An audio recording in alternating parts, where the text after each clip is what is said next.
doors and checking my lines. My brain's on vacation. And I need medication apparently. As a military convulsive therapy. I am a rebel, but yes, I'm so militant. Still a militant for disabilities. I am psychotic, but there is no remedy. This is my figure, but this is literally. These boys go dumb, I go to the mental facility. See, man, I'm so out there. I slap eyes with ET. I don't need a picture. They don't want me to eat them. I like rock on the road. It's me, you feel this thing. It's me, then you gotta look out of my mind, out of my mind.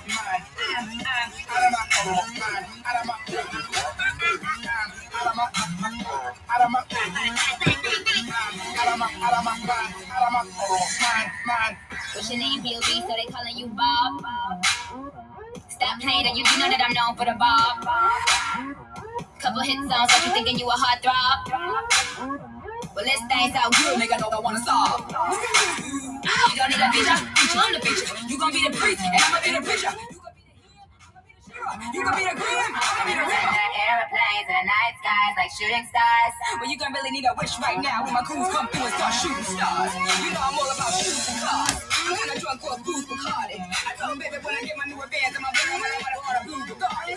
You know I graduated summa cum laude.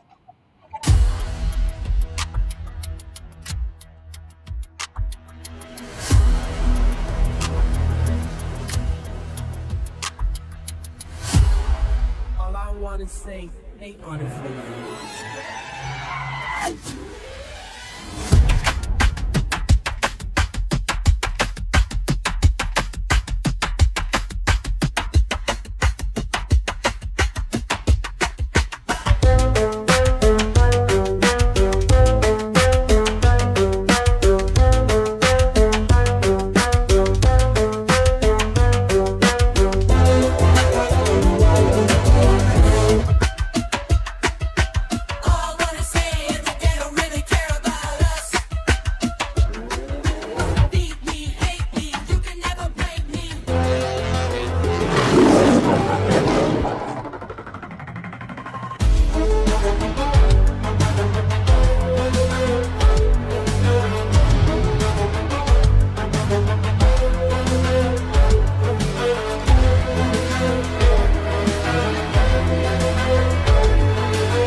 Hey everyone, I'm extremely busy, so I look a bit of a mess, but we've been working overtime because it has been an extreme success with the exposure of the unvetted chats that really don't have a lot of it. It's like a Fetty chat that has helped us a lot in forcing people into verifying their identity even more.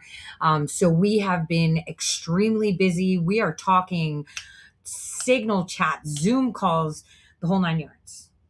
But rather than me elaborate on that more, as that is obviously part of an investigation, and I know that President Trump is going to be coming on soon with an emergency discussion, because obviously he had a lot of discussions with the staff based on the Peach State, which is going to be quite fascinating. And now this whole, stirring and issues that people have is totally making sense to me. Set my table, bitches.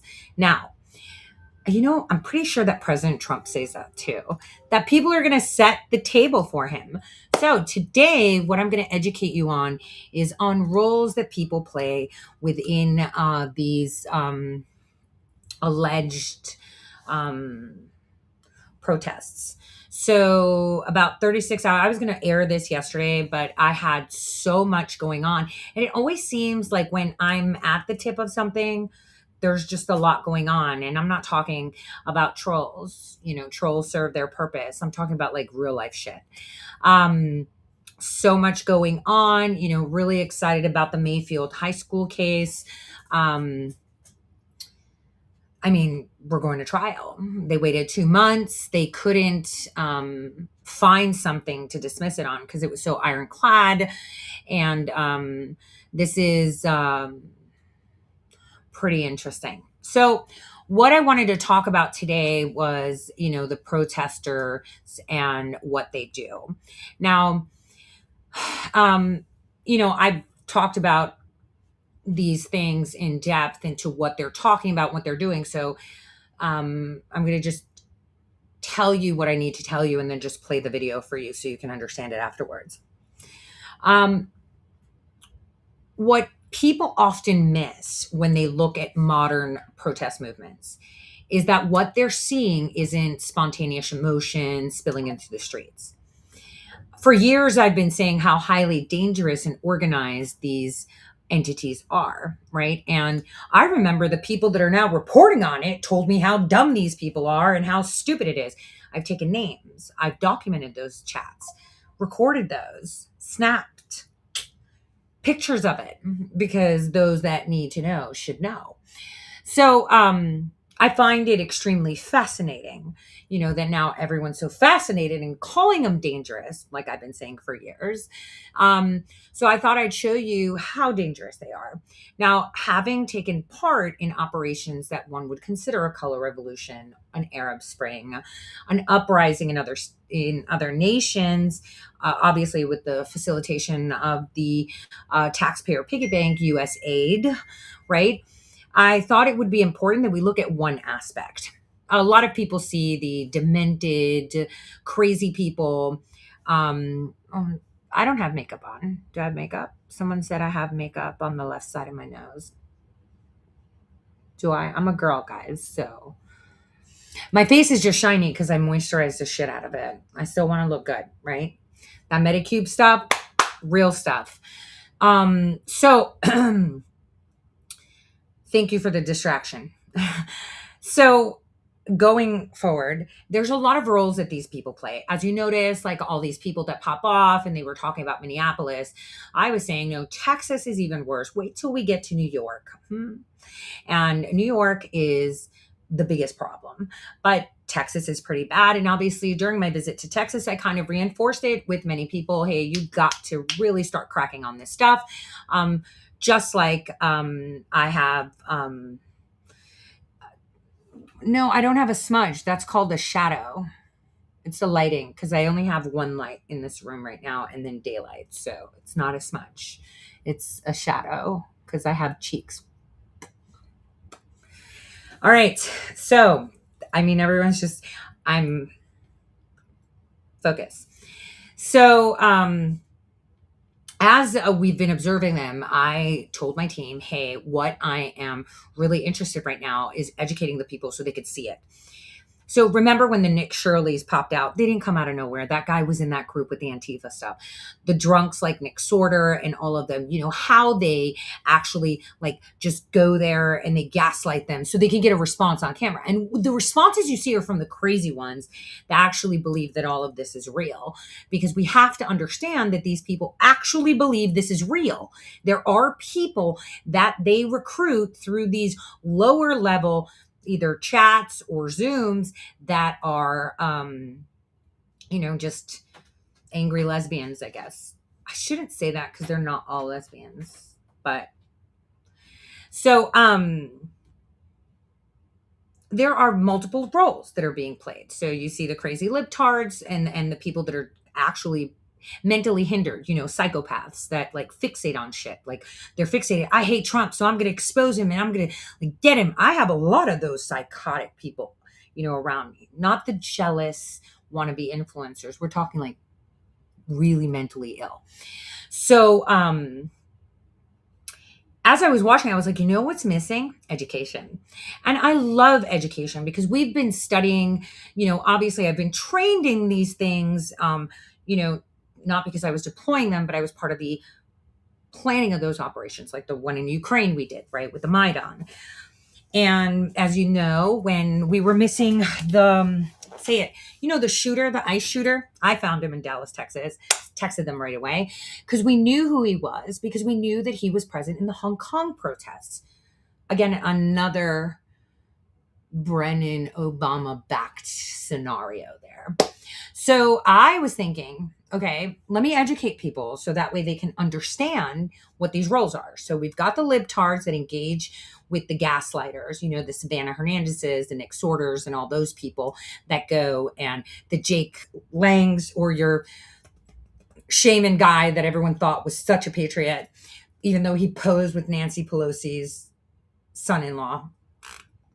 Like, we're the Ali Akbars, right?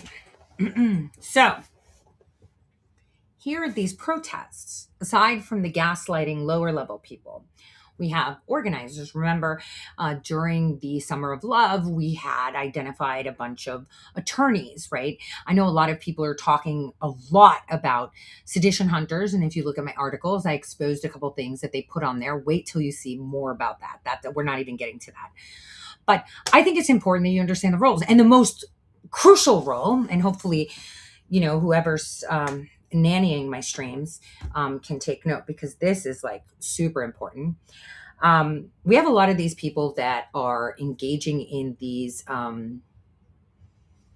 activities that are not who they say they are. And in the sense, you're going to see what I mean. As I've said this before, these things that they do, kind of like the things that they're planning, to go to the Kennedy Center. They're all DC, Virginia, Maryland based, to disrupt Melania Trump's event about her movie tonight. They're an ecosystem. It's one that repeats itself across cities, countries, and we have years of track records of remarkable consistency in their activities. Same symbols, same roles, the same behaviors. They appear again and again, regardless of the specific grievance being expressed, right? It could be about women's rights. It could be hands off this, hands up, don't shoot. Could be rise up, Kamala Harris and Jussie Smollett stuff. It could be, don't hate Asians, like whatever it may be, right? It's the same thing. It's the same playbook. That alone tells you something extremely important. That is not accidental, and they're not really real. It's like manufactured outrage. Now, at the most visible level of that ecosystem are the street medics. They present themselves as caregivers, marked clearly with medical symbols, often red crosses designed to trigger an immediate psychological response. Humans are actually wired to trust uniforms. I said this before, the titles and tiara, the white coat syndrome. I've talked about the Milgram experiment over the years, right? A medical symbol signs to you, it's a signal to you that, hey, they're neutral, right? They're legitimate and they're protected without anything being said. So if you're like in a group where people are riding and you see a guy with the red cross or something, you're gonna be like, oh, he's like legit. Like he's not part of it. He's just like doing stuff, right? So, when people actually see that, they assume some form of authority in that sense, right?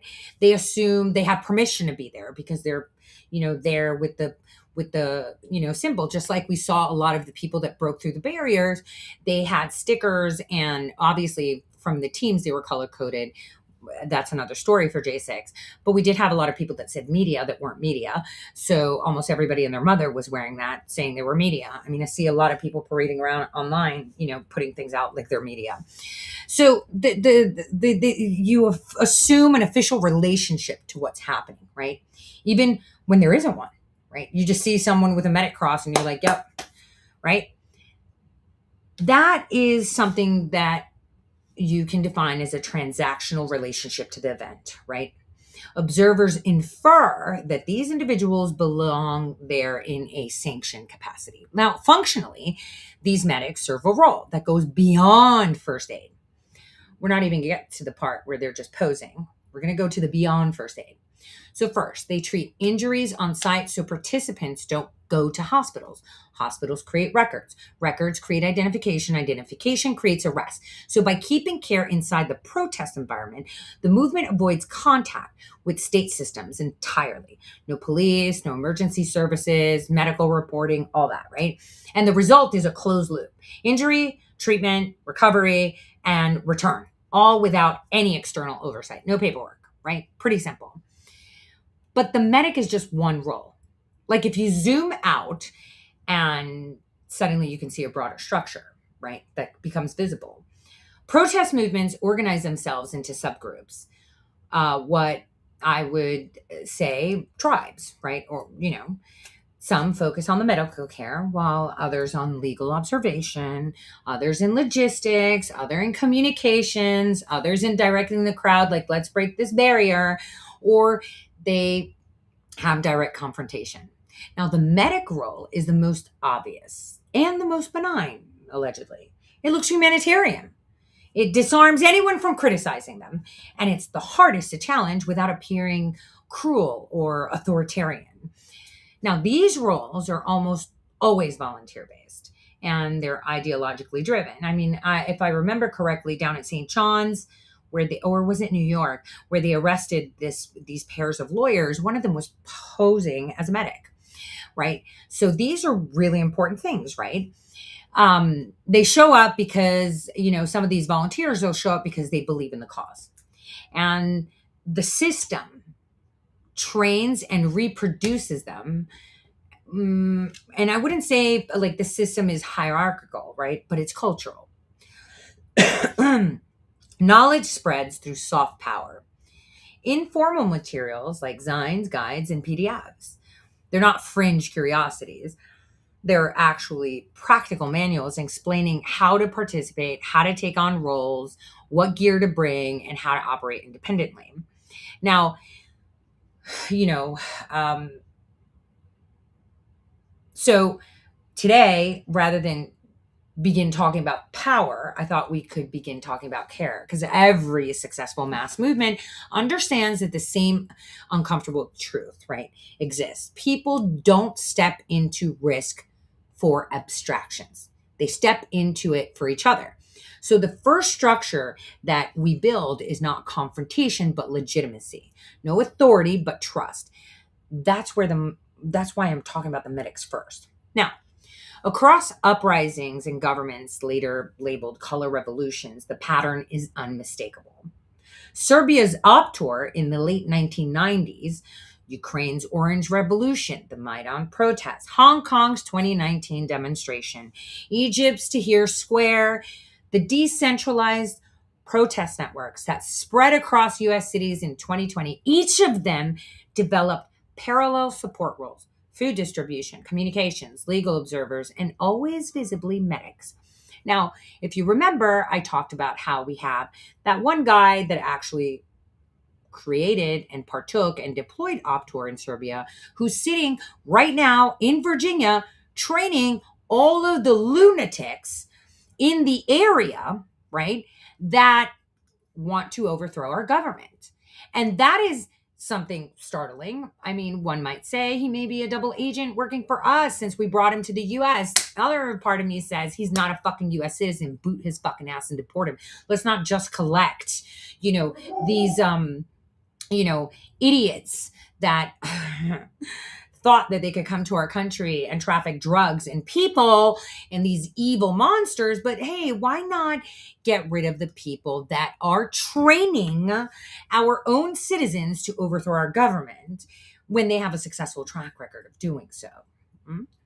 So going back to that, I think it's extremely important for us to focus on the medics today, and therefore this recent discussion about medics, which has a lot of nuggets in it, will play shortly. I want you to understand that the medic uniform is not accidental, right? The medical symbols, like I said, they're unique and kind of, built into the human psyche. The red cross, the vest marked medic, the savior, the backpack with the patch, the symbols bypass arguments. You're like, yo, that guy's off limits. He's neutral. He's just helping people that are sick, right? And police, bystanders, journalists, they all see them the same way. And that's the problem, because that person isn't, supposedly there to cause harm. Allegedly, the person's there to reduce it. So that assumption creates like space to move and space to remain present and space to observe. And presence, my friends, is everything. Official government analyses of mass unrest have repeatedly emphasized the importance of terrain dominance. But terrain is not only physical, it's social. And obviously, we see it on social media. Who's allowed to be there without challenge? Who can cross the lines? Who can linger? Medics can fucking linger. They can move against a flow. They can stand at the edge of, the confrontations without drawing any suspicion. No one will hit them. Two people can be fighting. They walk in the middle and they'll stop, right? So in every major protest, riot, domestic disturbance, this has been documented repeatedly. Individuals wearing medic markings are waved through the cordons, ignored by the police, or allowed to remain after others leave. That kind of cover matters because not everyone wearing a medic vest is there to treat injuries, if you catch what I'm putting down. Within these movements, a street medic doesn't mean licensed professional, as you'll see. It means a role. The training that I'm going to show you reflects that. Workshops advertised as first aid or protest safety trainings are often open access, short, and ideological. They teach basic wound care, but more importantly, they teach situational awareness, crowd movement, and how to operate without calling emergency services. Now, the explicit instruction documented across protest manuals and signs, which I will show you, have been circulating, like I said, since the 90s. That was something that, our Optor friend in Virginia kind of helped put together.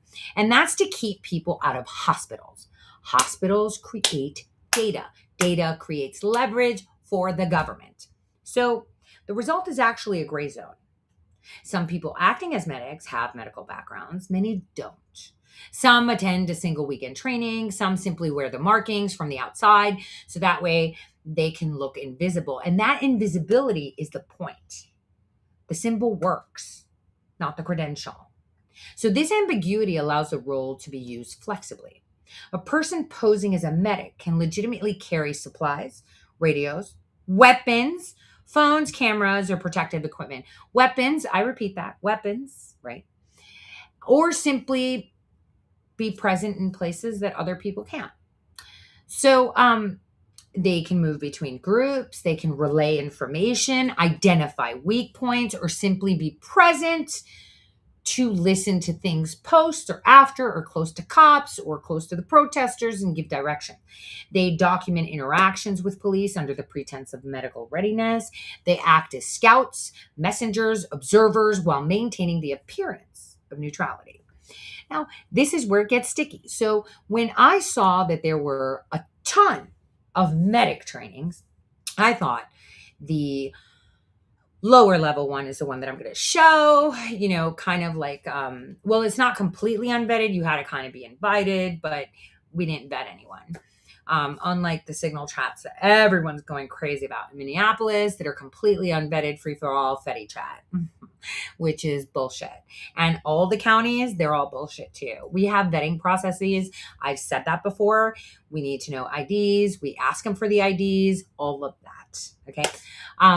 So, unfortunately, I'm seeing a lot of uproar, but it's actually benefited our work because now we've increased the amount of people that we're documenting.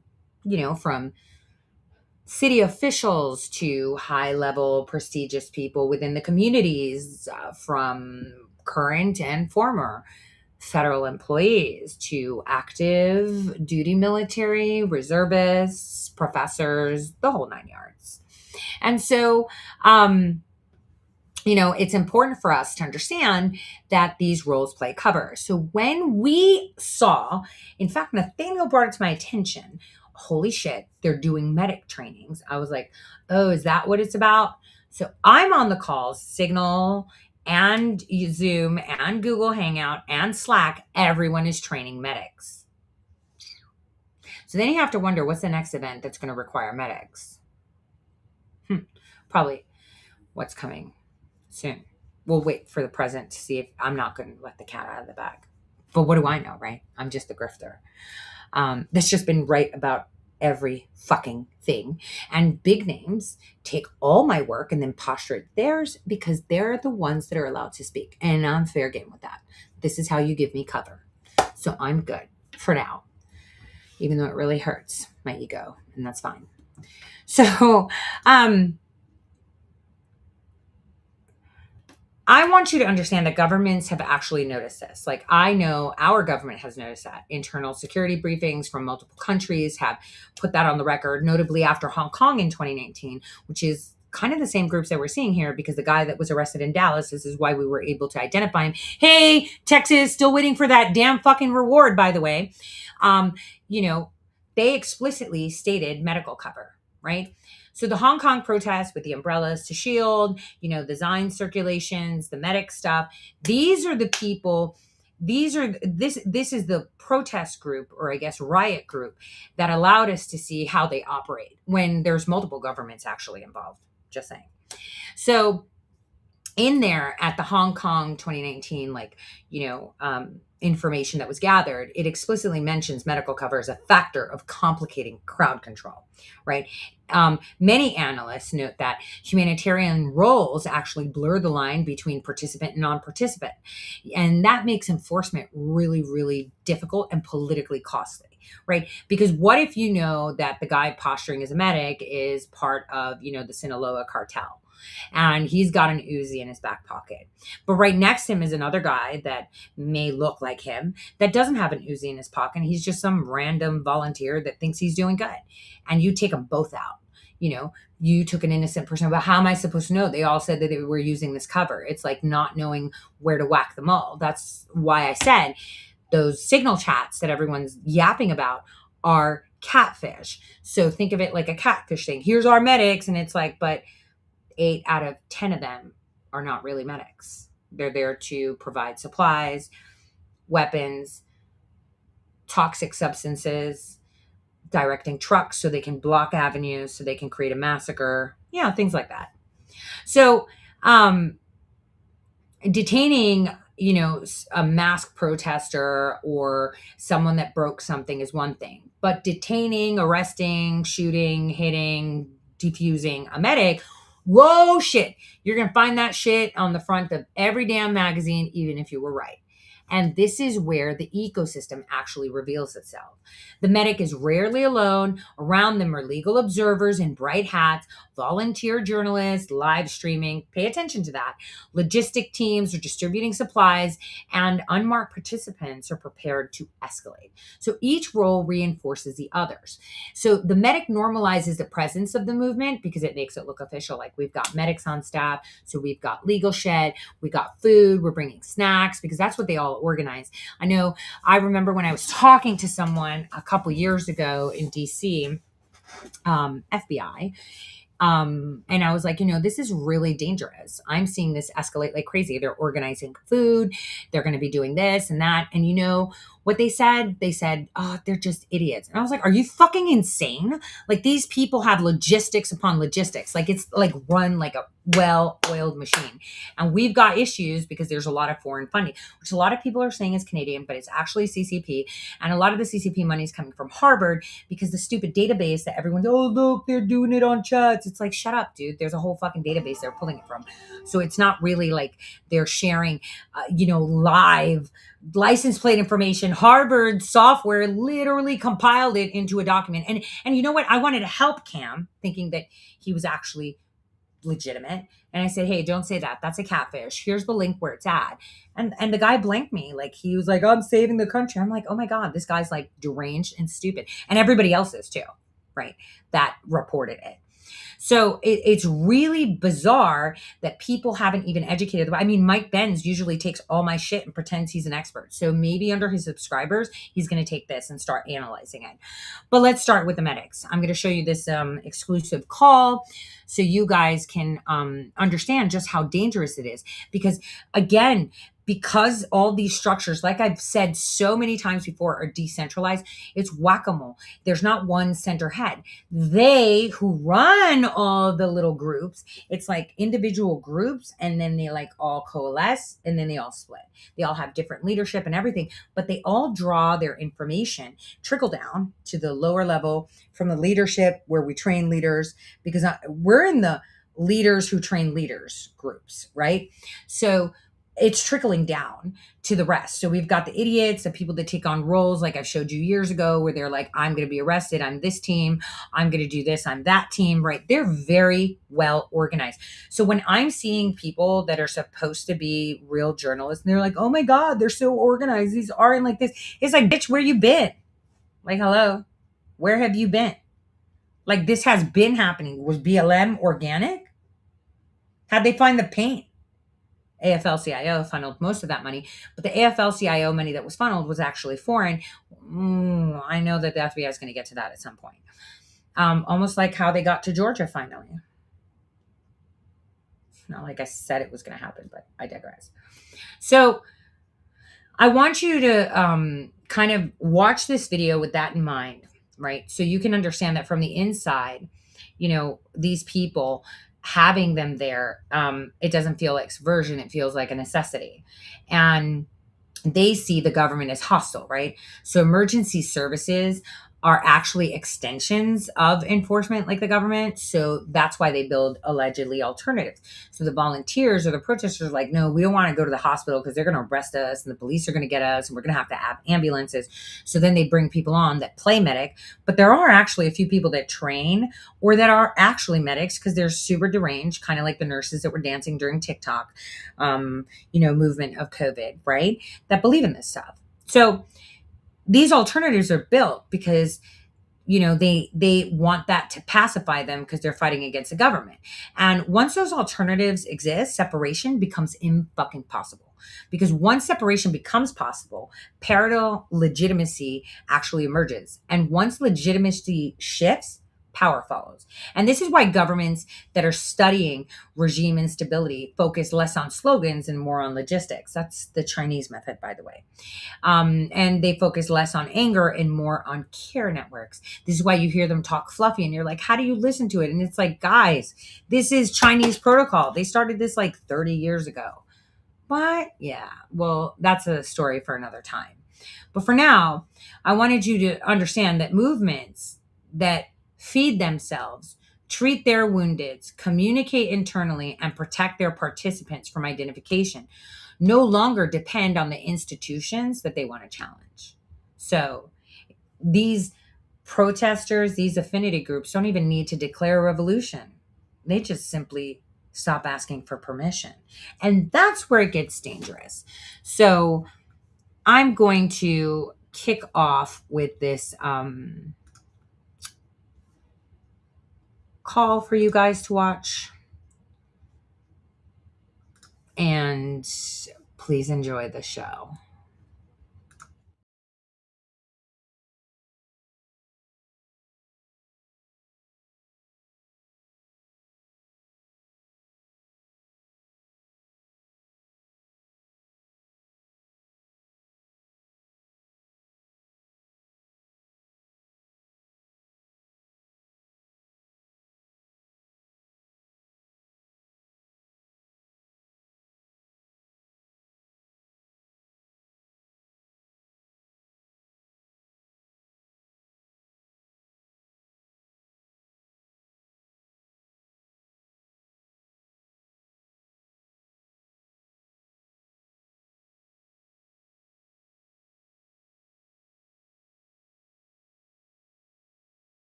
information. You know what sucks? That you guys Right. can't Hey, hear it. also, I So think we're working on piggybacking it. Give me a what second. Dr. Flores just said is that I'm trying to, I'm tapping Angela to help me with this. Give me a second. In the meantime, what I can do is I can show you the website where they're getting all their information. Give me a second. Let me pull it up for you. So that way, you know, I don't gatekeep, first of all. That's number one. There is no gatekeeping in things like this. So all of the stuff, you know, because I was finding it really funny. No offense to the people that didn't know, but when I see seasoned journalists kind of like pretend like, oh my God, look at this document. They have it all planned. Well, Cam Higby's not a seasoned journalist, but you know what I mean. I'm just like, is everyone an idiot or are they playing stupid? No, they just want clicks. So I'm going to show you, kind of like I showed the guy who was in the Signal chats. Hey, boy, these are not vetted chats. What you're seeing is Fetty chat. This is Catfish chat. You're not in the sealed chats. And those license plates you're seeing are not from there. I could tell you where they're from.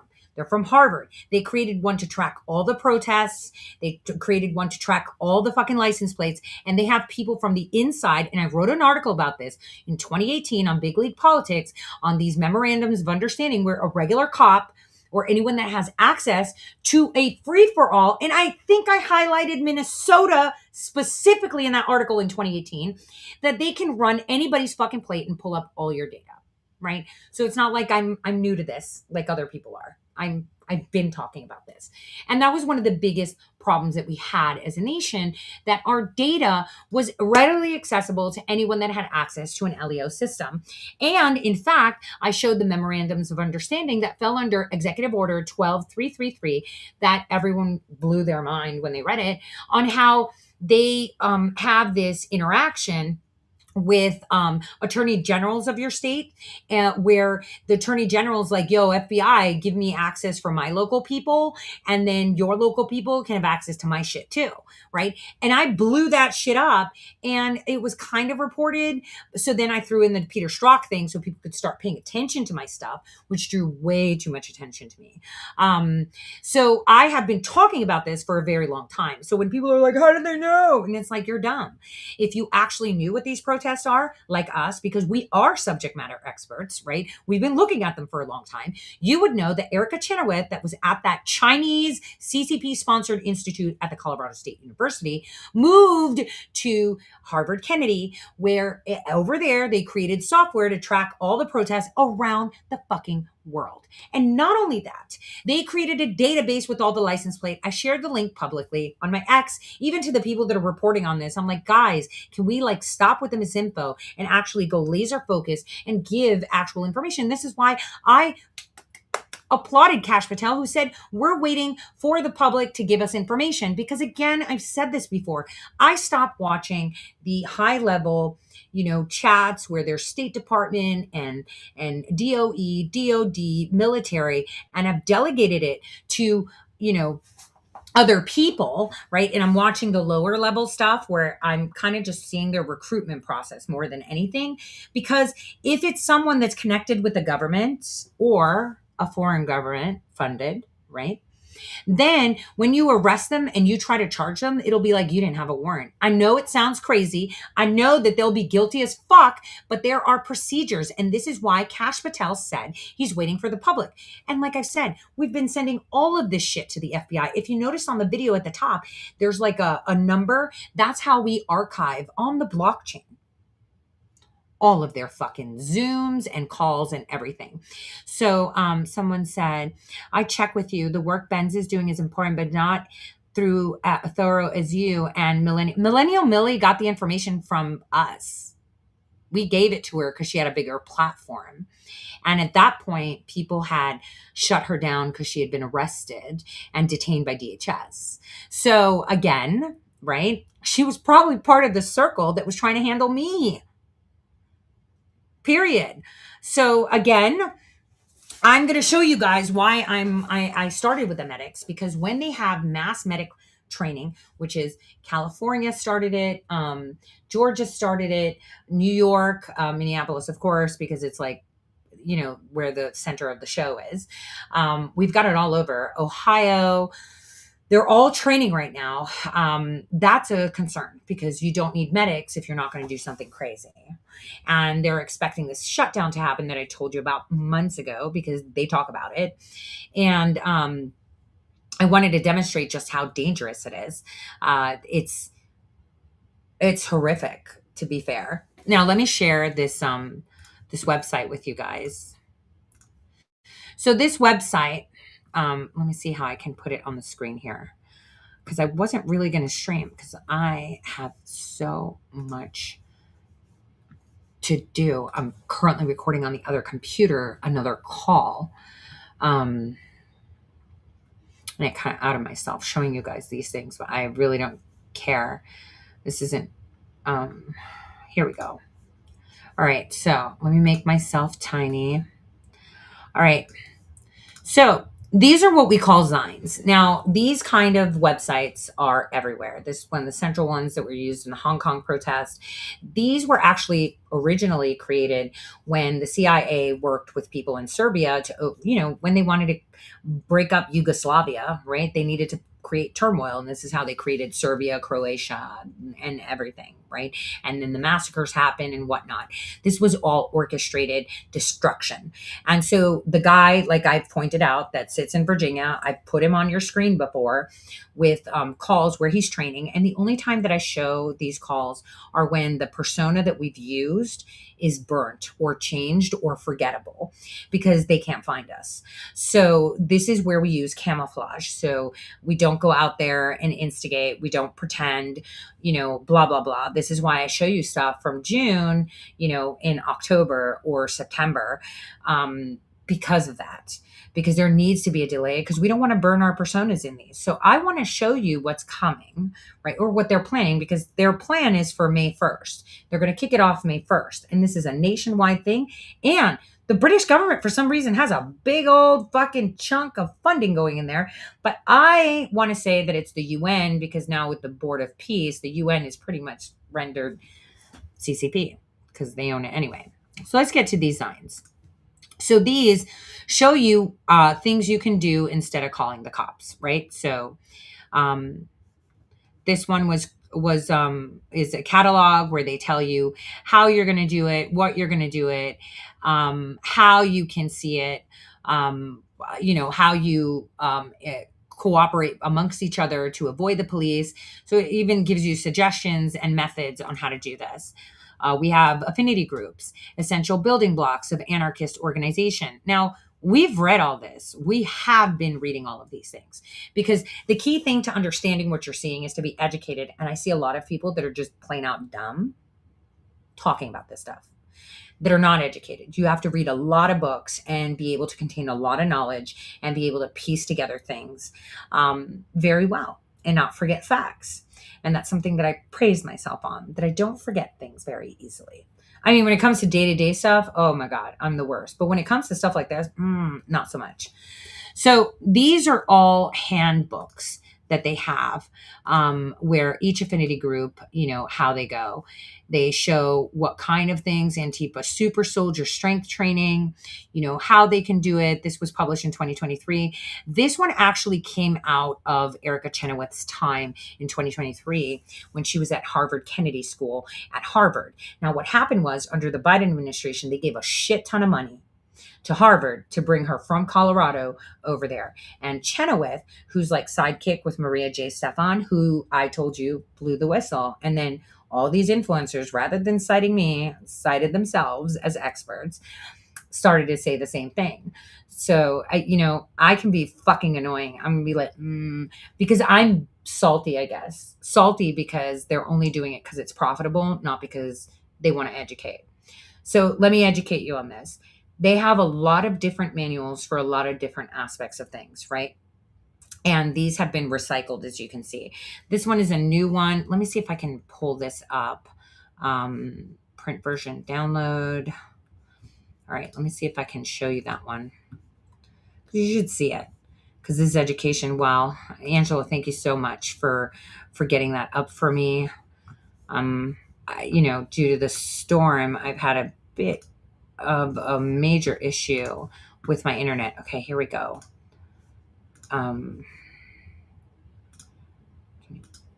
Give me a second. No, not that one. Cancel. We want that one. All right. Let's put it back up. There we go. So let's look at their strength training manual. Let me zoom in a little bit so you guys can have it fully on the screen. Let's see. Is that good or do I need to do it better? Let's see. There we go. Let me see if I can. I'm trying to see how I do this on this. There we go. All right. So Antifa Super Soldier Training Manual, Volume 1. What is that? MAGA, people hung. Pretty dangerous, right? Authors, books, and other resources. They tell you where to go and get training. Onward and upward. Do you guys remember that slogan anywhere? Do you guys remember who started that slogan? I just want you to be paying attention to these little subtleties that people omit a lot, right? That's a pretty fascinating, I would say, tidbit of information right there for all of you to kind of digest. These protests, are not, just anything. They're very well organized. I've said this, I feel like a broken record, but now everybody's saying it. And I can't help but feel like I need to point that out not because I want to say I'm first. Nobody gives a fuck. The CIA was first. They created this. This shit was around before I was even born. Okay. The whole point is that you should be asking yourself if this information is readily available. And people that do know me know that I know most of these motherfuckers yapping their mouth. Okay. Why didn't they talk about it sooner? I'm going to make it really simple. It's because it's a fucking show. So let me educate you on what's about to be the next act. Okay. I don't give a fuck about being first. I know I am. I don't care. Now, here's, you can see it's for socialists, communists, anti-authoritarians, blah, blah, blah, blah, blah. Things you can do to motivate yourself, blah, blah, blah. Earlier groups with goals akin to ours like Pink Panthers, LGBT group took it to defend homophobic attacks in the 90s, the Cro-Mags. Look, they're giving you a history. They're telling you how to work out, how to be body positive, the sandbag. They're giving you tips on how to become strong and how do you warm up and how you do things. Here's how you do a proper squat. Here's how you deadlift. Here's, just workouts, right? But the key thing here is this. I want you to look at this image. Look at this image. This says a lot. And I've showed you magazines and zines like this before. It's not the first time. Hold on. Let's get to another one until this video is uploaded. Let's get to another one. All right, let me get another one up. Give me a second. All right. Let's see. Which one should we do? Let's do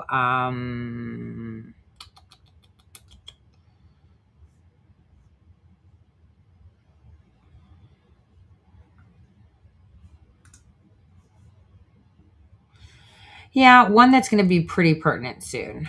Let's see. This is going to be pretty pertinent soon. So bear with me. All right. Here we go. Oh, it's on.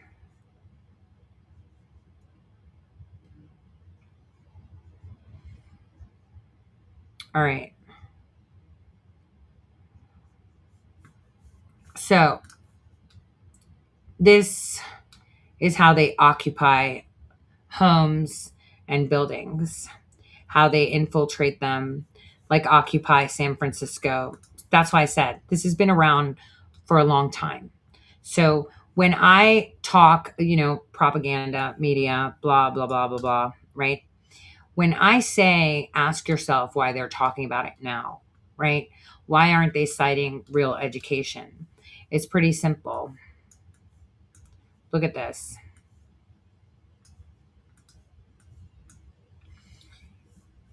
It's because they're not fucking experts. Okay, they're just pretending. They act like they're a point of source. I guess because they're more digestible and not as radioactive as me. Because I have a big hate group, but I need a big hate group because that's how fucking important I am. How about that? That sounds so cocky and I love it because then it just makes them pissed off, but they know I'm right. So, as you can see here, this is how, they talk about how this is where they draw the information when they sit down and they have blueprints. And I say this again, blueprints, for a reason, because they train saying, this is how it's done. This is how we organize. This is how it's been done before. And they draw from these. These are just simple guides that they kind of distribute for people to see, when they're training them. So kind of like the medic guides. We had a lot of those in Hong Kong. Hold on. Let me pull up another one. Give me a second. Shoot. Where am I? I have like so many windows open. Give me a sec. Let me get another one in. Let me give you a good juicy one.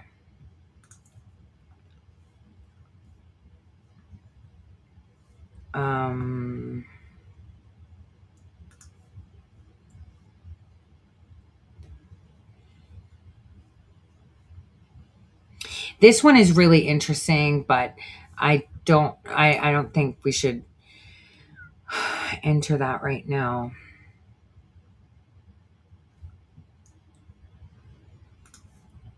Let me see this one.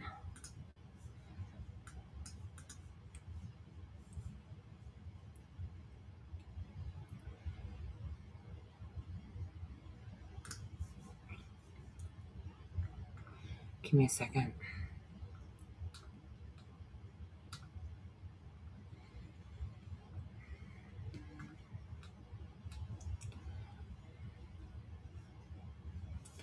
Okay, so like for example, this one here. Give me a second.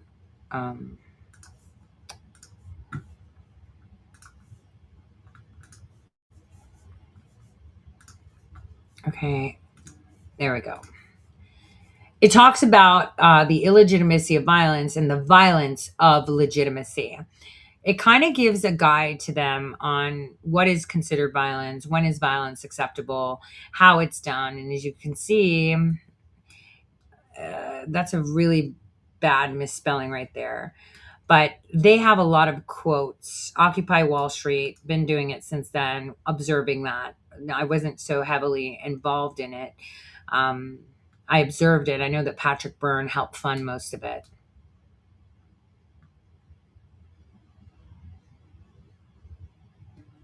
I don't want to say more than that. But they train them on all aspects. So as I've said, and let me show you how many of them there are. Hold on.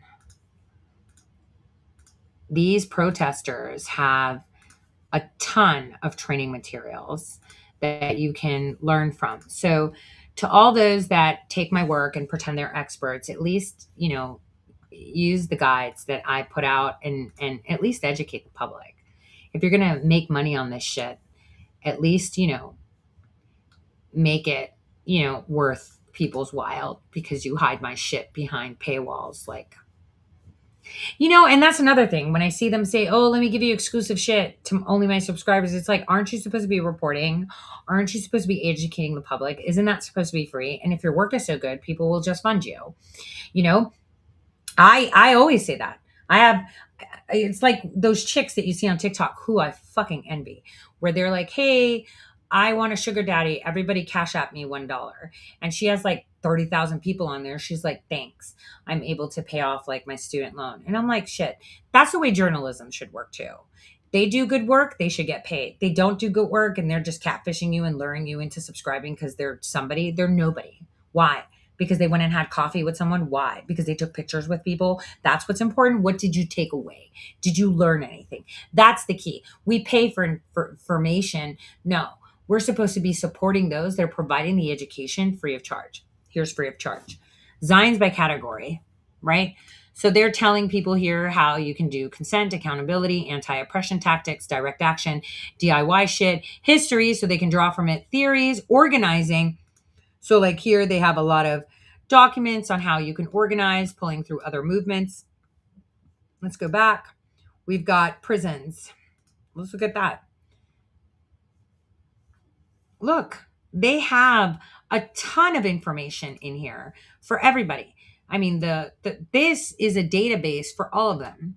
So, you know, the issue that I had when I was watching the media is all of them talking about how, oh my God, they're so well. Did you see this document? And it's like, we've shown a million of those documents. What's so important about this one? It's not even that important. Like, why are we talking about it? Look at this jail support one. Like, this is from 2025. Shall we see it? Let's see. Let's screen version download. All right. Let me share that with you. It's Sesame Street, by the way. Funny. Sesame Street. Sesame Street. All right, here we go. Their jail support. How did that come up there already? Oh, because I didn't. Oops. There we go. Shit. There we go. Boom. Abbreviated do-it-yourself guide to making a jail support plan, right? Don't ever trust cops. Creating an arrest will before the action, okay? If cats could talk to cops, they wouldn't. Oh my God, this is so lame. Arrestability. Remember that no matter what, in all situations that involve the possibility of arrest or detainment, security forces of the state will make ultimate decision if you are getting arrested or not. Regardless of the choice, stay in the green or yellow arrest risk. Because remember years ago when I was talking to you about this group that I had gone into where they were doing like these protests down in DC with manure to Biden, and how I said that they had the red team, which are the arrestable zone, which means they're in the front and shit. Remember when me and Nathaniel went to the one in New York, right? Where, they were already training on car bombs. And I've said this before, they've been training on fucking car bombs for years. Hello. And I was really concerned that it was going to pop off there because the Act 3 affinity group, which is like supposedly old people, were the ones talking about it. And then we had that chemical truck explosion. And this is why law enforcement gets in touch with us, because they know that we're plugged in, right? I don't speak from a position of, oh, I just Google shit. Like, we're actually plugged in. Okay. So counterterror units actually call us when shit like this happens. Cause I told them, hey, we got to look out for car bombs. This is a big issue. And then, lo and behold, this van explodes with chemicals. And I was like, no, that could be just happenstance. They didn't discuss chemicals, but they could. So I don't know. We're just in these groups and we just share information. And you know what the funny thing is? When the first time we met with one counterterror unit of a state, we met them at the airport. Great guys, by the way. Thank you, Angela, for putting it there. I appreciate you. Oh shit. Okay. Give me a second. Shit. Fuck. Fuck. What the fuck? How did it go there? Give me a second. Oh shit. Give me a second, you guys. Sorry. Holy shit. It went into the wrong place. That's why. All right. You now got it. Thank you very much. All right. So sorry, that was a message for my team. Like, this isn't here for something. But anyway, when we were actually picked up from the airport and we spoke with these two guys and I think they're the most organized state, by the way, of all of them. They actually, it was a breath of fresh air to speak to people that could see what was happening. The one guy was like, damn, this is the Arab Spring. I was like, it's a combination. Call it revolution, Arab Spring, call it what you want, fifth column bullshit. But they've been all over this shit for a very long time. And so we exchanged some information. told them what we had. We knew where they were grouping. I think I Instagram live myself where we were there because I was extremely concerned at the point of contacts. And this was also a good way to have parlay with the state counterterrorism units, to provide this information, as an independent journalist, I can provide it. And this is why now where it's getting a little bit more stickier, and it seems like that training that they were doing a couple of years ago and since then could be a little bit more dangerous. I've severed that since I'm the point of contact with law enforcement to not, warrant anything. Either way, I'm not employed by anyone but the people. I'm 100% people funded. People can check my banking for that. So there are no strings to anybody else. So this allows us to be more effective than any other people, because usually the people that you see that are going into the cities and pretending, they're all funded by some organization or some entity or some sponsor that in the end is going to be linked to a government entity regardless. Okay? Regardless. We saw a lot of that drama pop off about them getting money from China via Tenet and all that stuff, right? These sponsorships are usually linked to a government entity, hence why you can't be, 1, honest, 2, talk about everything when you have sponsors, and 3, completely independent. So that way when there's actionable items that can be taken to court, right, you have to have no links with the government and or any organization that can be considered a non-governmental organization that's really a government organization, if you catch my drift. So this is why it's really important when we do. And I should take that moment to thank every single one of you that sugar daddy me $1 in Cash App, PayPal, my Subscribe Star, because this allows us to go into these places and actually buy the hardware and the software to do this. So I just wanted to say that.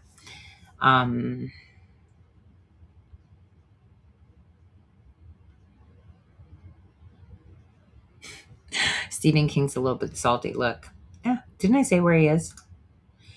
President Trump won 2020 in a landslide. You're going to learn, which we know.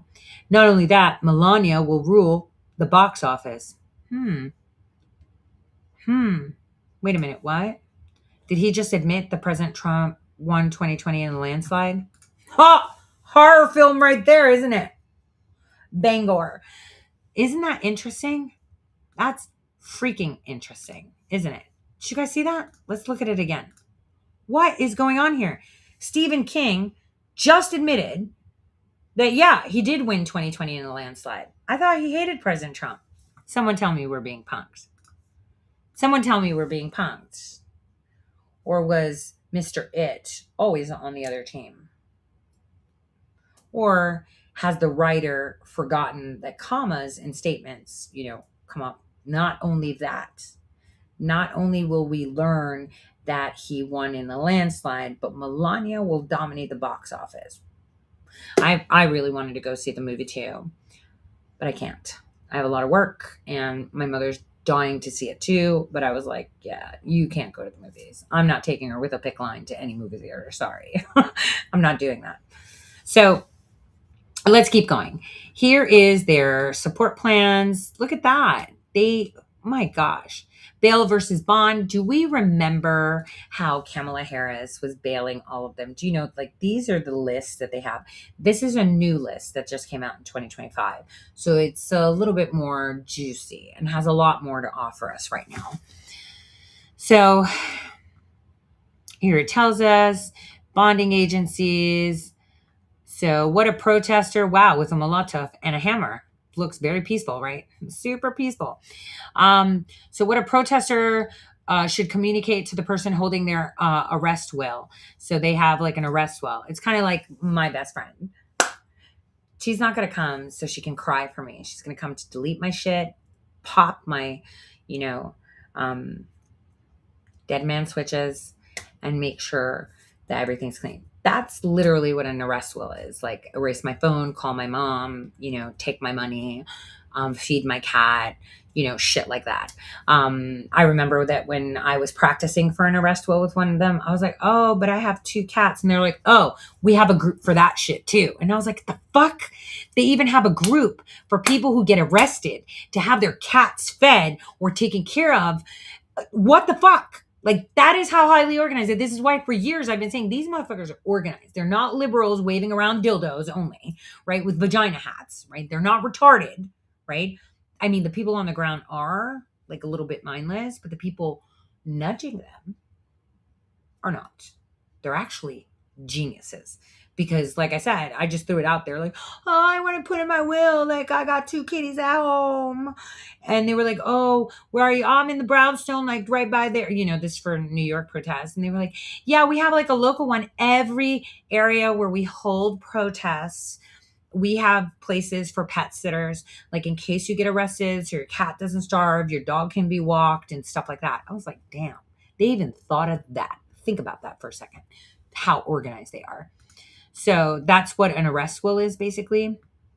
They teach them, you know, how, what, you know, where's your car parked? Look at that. They tell them provide your, you know, buddy jail support contact information, wait between missing check-in and activating, you know, because if they're arrested, they have to, you know, they might not get a phone call. So if they have check-in times like dead man switches, then there's like a certain time that they're supposed to meet, and they wait for like I think they were like 1 to 1.5 hours, 90 minutes it was. You know, have a plan for roommates or people that live with you so they don't get, you know, raided and stuff. They have a lot of stuff in there. So here's like a sample where you put your name and shit and, you know, watch my back while I'm in jail because I'm a trans minor, undocumented, blah, blah, blah, blah, blah, whatever. Do you have money to pay for bail? These are all questionnaires that we fill out. You know, if you're arrested and you have a disability, they love the disabled because then they could take that and put it up as a picture that the government is mistreating, you know, disabled people. That's what they do.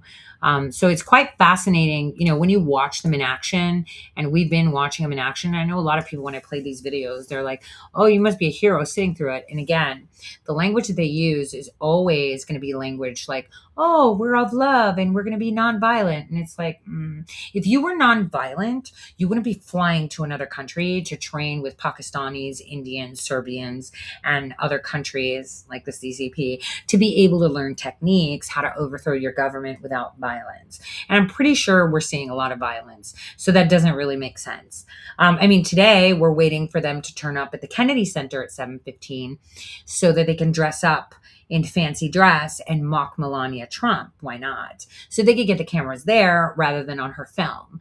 You know, I shared that with you guys. The only concern that I have when it comes to the proximity of our president and our first lady is that usually these protesters or these organized groups can be used for cover for more violent actions. We've seen that happen in Venezuela. We saw it happen in Colombia. We've seen it happen in Panama. We saw it happen in Ukraine. So that's a really big deal.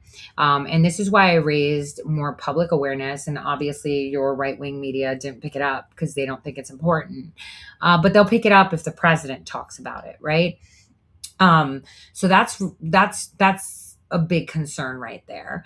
You know, that they use them for cover, you know, like you're watching these crazy former federal employees that are upset, their spouses, their family, or just rabid liberals, you know, gather together in fancy dress. Half the people that train them to go don't even turn up. They don't even turn up. They just let the lower level people kind of turn up. And this is why we had Roe, former State Department, where her husband works for the GAO. Her persona was burnt like 2 years ago. So she's the only one making rounds on lower level shit that other people are like, oh my God, you know? And I also wanted to say, I'm really glad that I heard someone say Soros doesn't fund all this. Finally, fucking Lee. Soros gave like $200,000. Everybody else gave millions. And the majority of that is your tax dollars that's funding most of the shit anyway. So I have stated this, like these people are fucking dangerous. And, you know, in my chat sometimes when I see people online, they're like, oh, they're so crazy. They're so stupid. And I'm like, no, you're fucking stupid if you can't see just how well organized. Like I said, the example where I was training and doing my arrest will, I think it was like last year. And I was like, hey, I have 2 cats. Like, what if I'm arrested and I don't have money for the bail? They're like, we'll help you. you. There's a fund. We got this. And I was like, well, what about my cats? Like, one of my cats is really old and it needs wet food. Like, my she, her, profile was on it. And you know what they said? Oh, we got a group for that. That should tell you just how well organized they are. They will go and move your car. They will send someone to your house to tell people to like remove all your digital media. This shit is highly organized. And when I said that we have domestic terror cells and we have domestic terrorists and that the media are domestic terrorists because they were amplifying domestic terror cells as legitimate movements when they were not.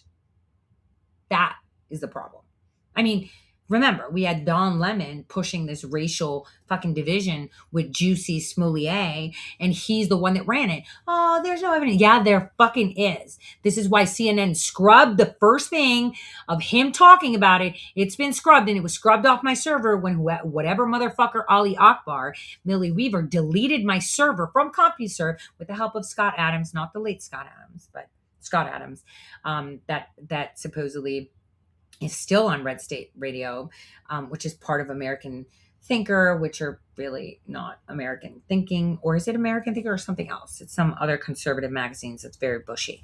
But anyway, in there, I had that video. The audio is still alive where you can hear Don Lemon saying, yeah, he called me first and I told him to go to the hospital and then he called me from the hospital and and I arranged the interviews. He arranged the interviews. He was the one pushing that shit with Tina Chen, Obama's fucking chief of staff chick, right, to get this racial thing going. And remember, Kamala Harris was also involved because she and Jussie Smollett were running the Rise Up campaign, which is another affinity group. Kept posting pictures of that shit up there, right? Where, she was funding the protesters that were getting out because of the Jussie Smollett shit. And Jussie Smollett then got busted because then we had Kim Fox that was working with Tina Chen, which is Michelle Obama's. Again. No matter how many times I go over and over and over, this is not new news. This is real shit. Okay? So I'm going to show you this video once it's uploaded. I know it's still uploading, right? I had sent it to the wrong place. It's like 2 gigs. Oh. Yeah, I should have sent that a while back. All right, let me take a quick break. Let me play you guys a song. Let me see what song we want to play.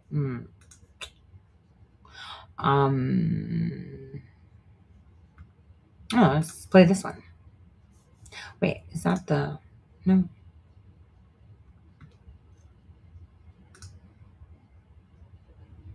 No.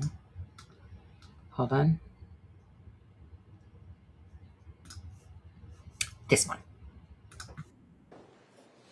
All right, thank you very much. I just want to say before we begin, these are all Biden trials. This is done as election interference. Everybody knows it. I'm here instead of being able to be in Pennsylvania and Georgia and lots of other places campaigning. And it's very unfair. Fortunately, the poll numbers are very good. They've been going up because people understand what's going on. This is a witch hunt and it's a shame. And it comes out of Washington. It's in coordination with Washington, everything, including the DA's office. It's in coordination with Washington.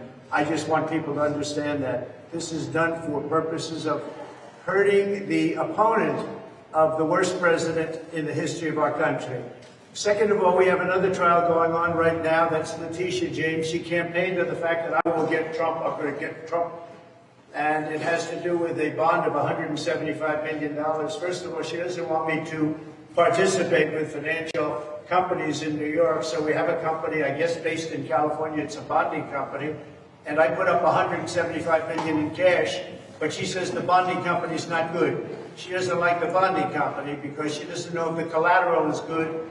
And I put up $175 million in cash, and she's questioning the bonding company. Well, when you put up cash, and the number is 175, which is what we're supposed to be putting up, but I give it in cash, she shouldn't be complaining about the bonding company. The bonding company would be good for it because I put up the money.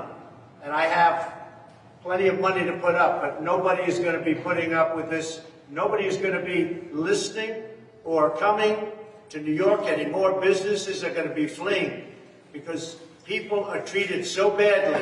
It's got to be the most unfriendly place to do business, and that's why businesses are leaving and people are leaving as migrants come in and take over our parks and our schools and everything else.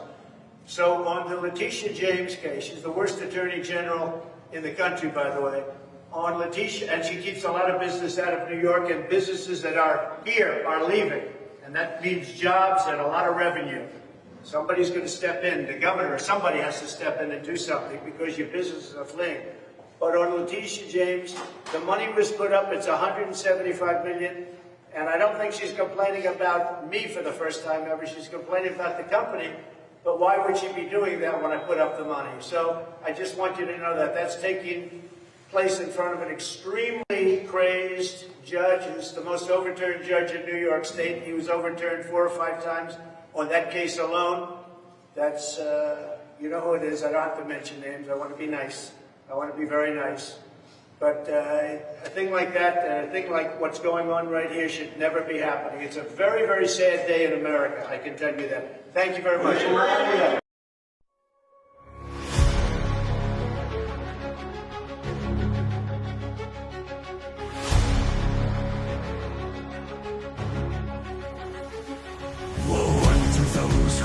And cheer a chasm among their brethren dear. Can you not see the beam in thine own eye before casting judgment from on high?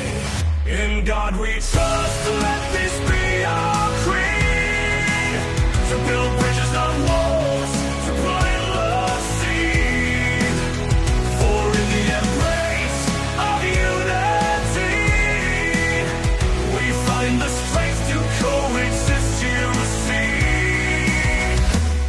Instead of seeking peace, you summon strife. You revel in chaos, you crave the fight.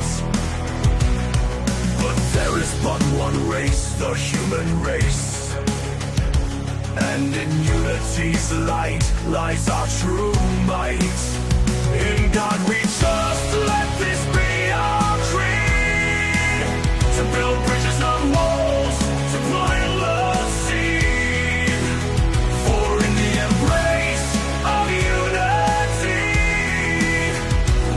The strength to coexist, you see, you see. Let us lay down our arms, our words of war, and seek the path of peace once more. For every soul a brother, a sister. In the grand tapestry of life, we are all but one. You serve the schemes of those who profit from discord, from turmoil, from endless pain. But united we stand, divided we fall. In unity, we shatter the chain. In God we trust, let this be our creed, to build bridges not walls, to plant love seed, for in the embrace of unity we find the strength to coexist, you see, you see. Guardian angels watch from above, guiding us with the wings of love. They whisper peace into our hearts and show us how to mend the parts. In God we trust, let this be our creed, to build bridges not walls, to plant love seed, for in the embrace of unity we find the strength to coexist, you see. Together let us heal the wounds of a world torn by needless feuds. For in the light of love's embrace we find our true and sacred place.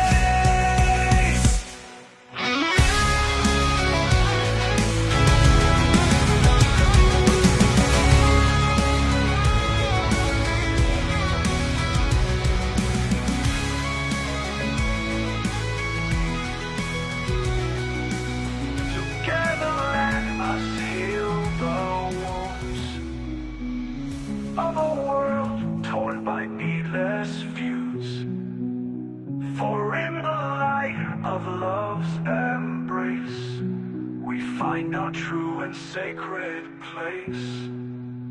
In God we trust, let this be our creed. To build bridges, not walls, to plant love seed. For in the embrace of unity, we find the strength to coexist, you see.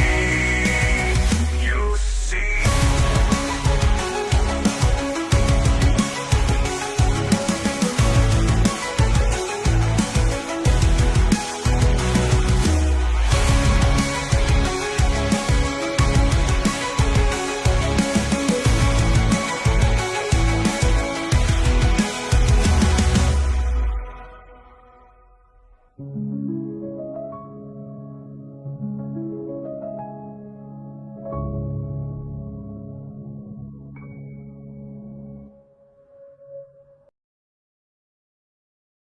Our president is supposed to be on soon.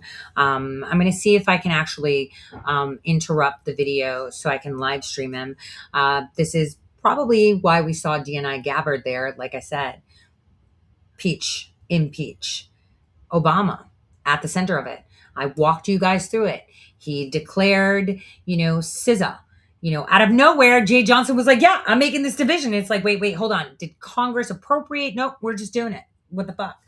Remember, I took back to where the Secretary of State was like, hey, we found Russia in our systems, right? This is why I had taken the printers, the Kyocera printer in Georgia, portals.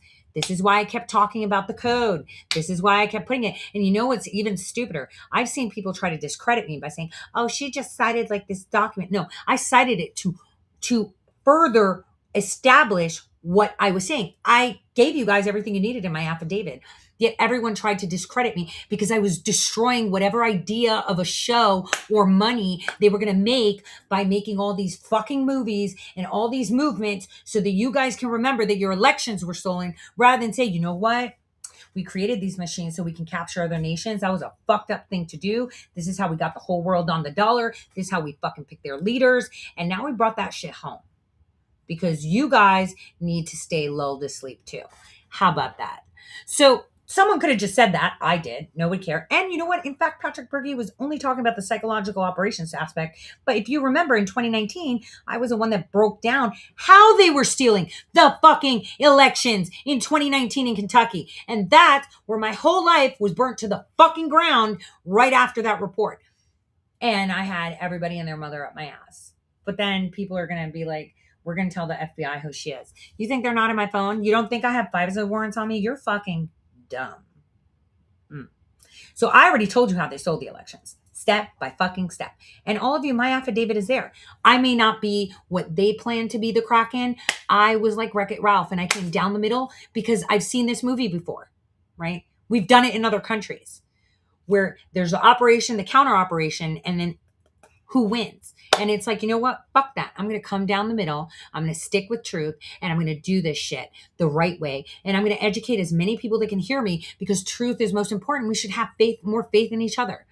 So let's go.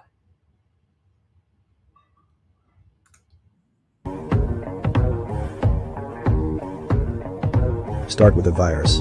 Import it into America. Talk about it nonstop. Call some governors. Nod them. That's your guys. Put patients into nursing homes. Kill thousands. Blame the president. Keep blaming. Blame some more. Lock down small business. Kill the economy. Push mail-in voting. Stoke a race war. Call for riots. Pick a candidate. No, not her. Yeah, that's more like it. Lock him in his basement. Shield him from the press. Don't cover this. Don't cover this. Don't cover this. Keep doing that. Ignore the economic recovery. Downplay the world peace. Pump the polls. Pump. Don't stop pumping. Install your software in swing states. That was fast. Take control of polling stations. Call off the election when you're losing. Kick everyone out. Pull out all the extra ballots. Get the software to do its thing. Get the media to say it's over. Call the big tech guys. Ban anyone who notices. Act like the whole thing never happened. Stealing the most powerful republic in the world. It's that easy. Let me tell you what's easier. It's easier when there's people that reassure someone that we're snakes around our president. Oh, let it happen. We got this. And there were motherfuckers like me in the background saying, yeah, motherfucker, we're right behind you and we're watching all of this happen. And our super AI will not allow this to happen. How about that? And see, this is why people formulate opinions, right? When no one owns you or claims you, you allegedly don't exist. Hence why I go by, I don't exist, Tory.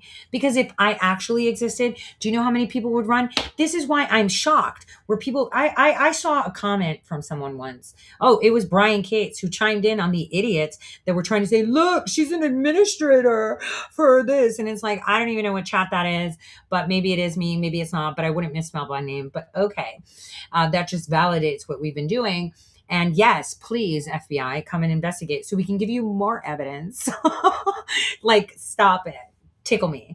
But he came in talking about Jack Maxey and Garrett Ziegler and all that shit. Guys, Garrett Ziegler came to my fucking house to get the laptop. Okay?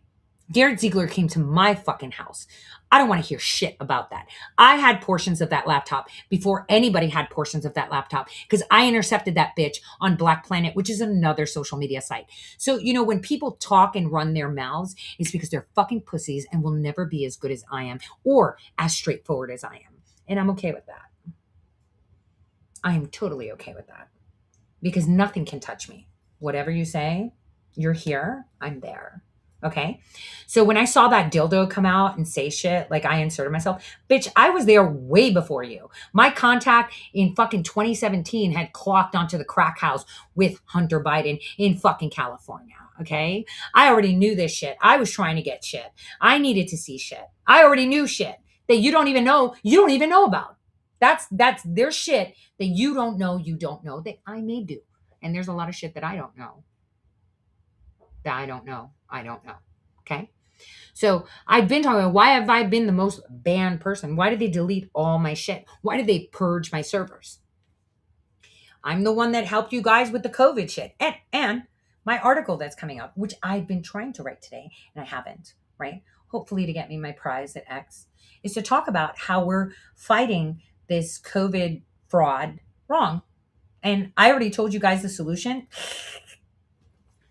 when I released the document about the money that they were being paid for every death, which no one wants to attribute to me, but that's okay because it's not about attribution for me. It's about getting it fixed and not having people killed. And, you know, when I saw people chasing this and that, I'm like, oh my God, words. All right, let's go. Let's watch this. Yeah, I can't zoom that. I shouldn't zoom it. I should leave it as is. Don't zoom it. Oh shit. How do you unzoom that? Damn it. It needs to be unzoomed so all of it can show. There we go. All right. Ready, guys? Watch the medic training call. Look at the names. You obviously can tell which one we are. Sort of, maybe. I don't know. AI is pretty good these days. Please enjoy the show. And enjoy what you're about to see. You're getting trained to be a medic. Recording is on. Oh, cool. Thanks, cool. Radical Care, the Complete 100 series. We're going to go over some basic street medicine training so y'all can be medics on the ground for anything ranging from, helping peaceful protesters if they're injured to something like a disaster medicine response. Next slide, please.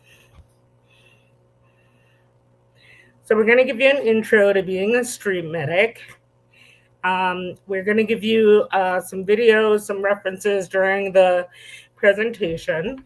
The role of the street medic is to provide a basic level action of medical care.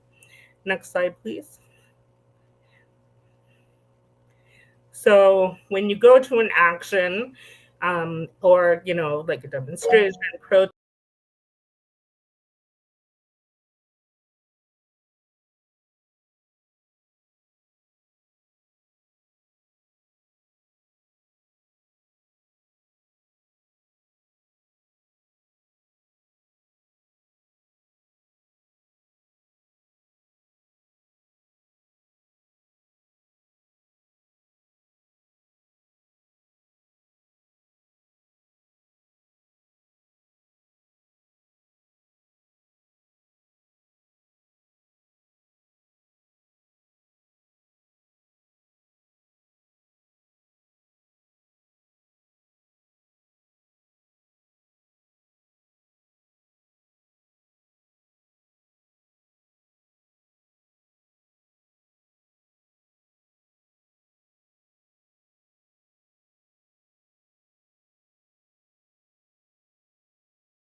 Okay, can you guys hear me? Like, I think that my feed was literally frozen on that. Holy shit. Damn.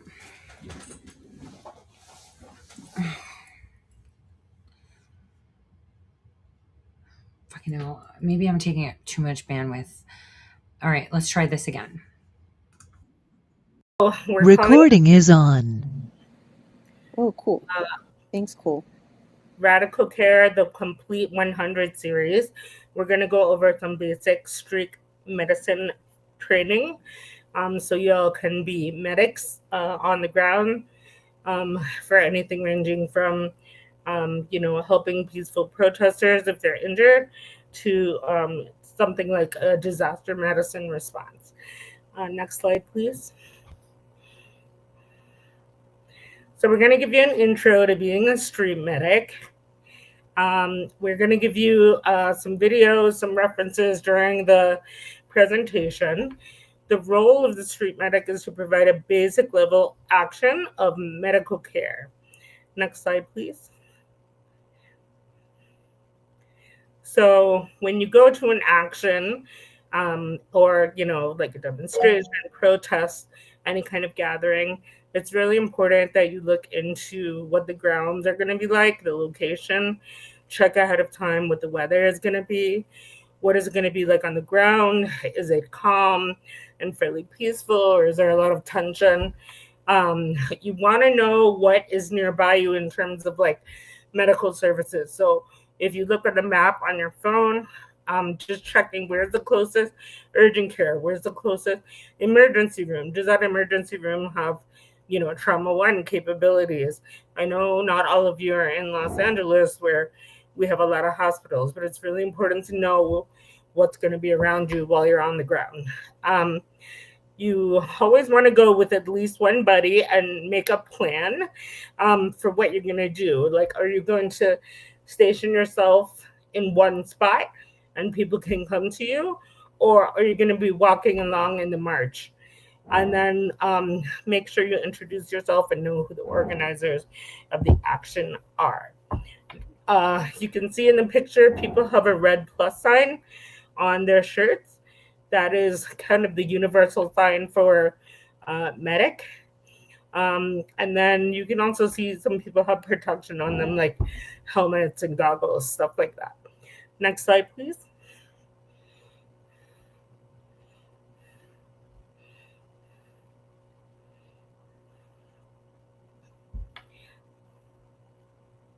Can you go to the next slide? Okay, so this is the mnemonic pearls. We want you all to remember your pearls. So P for physical check-in. So just, every once in a while, check with yourself. Are you tired? Are you yourself injured? Are you ready to, go and help with whatever the situation is? E is for emotional check-in. How are you feeling emotionally? A is for arrestability. So although medics don't usually tend to be targets for law enforcement, it is possible that it could happen. So you need to ask yourself if you're prepared to be arrested. What are your risks of being arrested? And maybe defer to people with the most risk.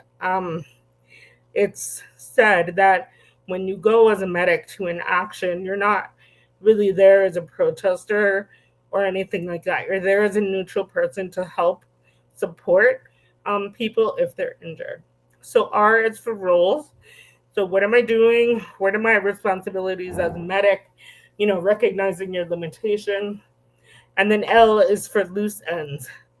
Do I have anyone at home that needs my help, like a pet or a child or an elder? Do I have other responsibilities that I need to meet before I go ahead and go into street medic volunteering? Next slide, please. So this is just showing how you can do a feelings evaluation on yourself. Everything has been pretty stressful, especially in the last few weeks. So make sure you do an emotional check-in and stress assessment for yourself. So basically, these are divided into colors, like a stoplight. And so when you're feeling strong, energized, in control, and you're positive, you've had a good amount of sleep, you're healthy, you can be social, and you're in the score of 1 to 4, then you're ready to go. If you're in the yellow area, you're feeling really anxious, nervous, maybe irritable, it's hard to focus, you're having trouble sleeping, then this is kind of a gray, uncertain area. So you may want to connect to someone that you trust to see if you should go ahead. And then if you're in the 8 to 10 or red range, that's challenge, feeling, distressed, distracted, maybe really, really depressed. If you're not able to sleep at all, that's probably putting you in a position to not be well enough to take care of others. You have to take care of yourself in order to take care of others. So just make sure you check in to see what category you fall in before going out into the field. Next slide, please. Okay, really important to recognize what street medics do not do. So it's not a replacement for emergency medical services, and you should not attempt to provide services outside the scope of your ability. Just as a disclaimer, this presentation is to help spread awareness and teach everyone how to provide basic kind of first aid and respond to common injuries that we're seeing. But if there's comes something that you see and it's outside of your scope, it's okay to say, I can't do this. Ask for help, call 911. Next slide, please.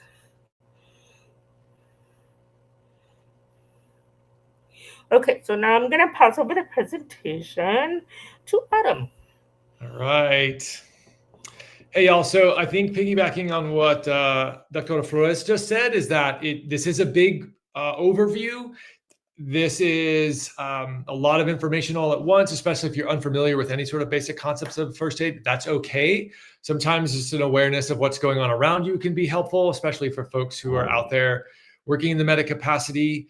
And we're going to go a little quick. Hopefully we'll have some time for questions at the end, and also bear with us. This is actually our first time going through this all together as facilitators. So thanks for your grace. I'm going to start with just sort of a big picture view. So the California Good Samaritan Law, just take a second. If you have the capacity to read English, take a look at that the bold statement. I'm going to give you like 10, 15 seconds just to kind of read that over.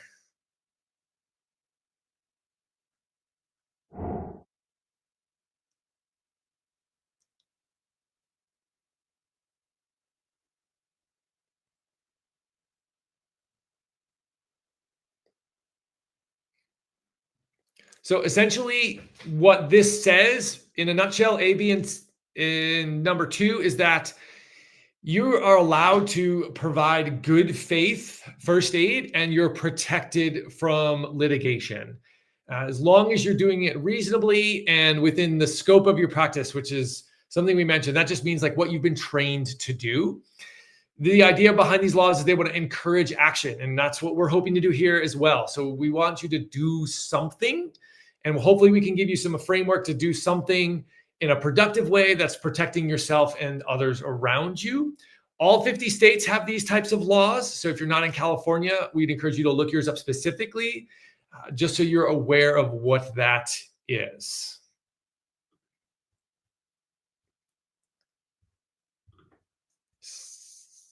Oh, sorry, computer issues. So that in mind, big picture, how does first aid start? It starts the same way for whether you're an EMT or a paramedic or a nurse or a doctor. We're always going to take a look at the scene first, make sure that it's safe.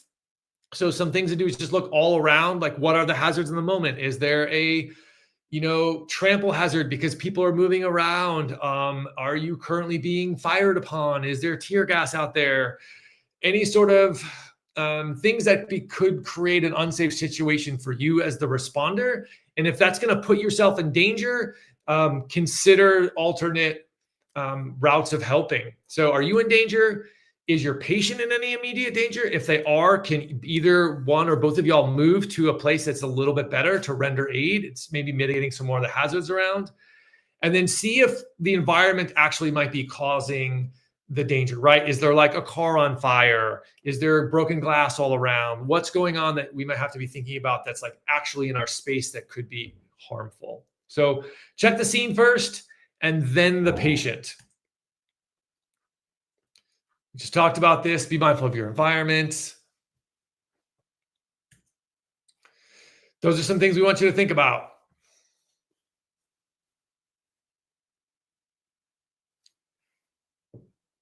We're going to talk about bodily fluids a little bit more later on.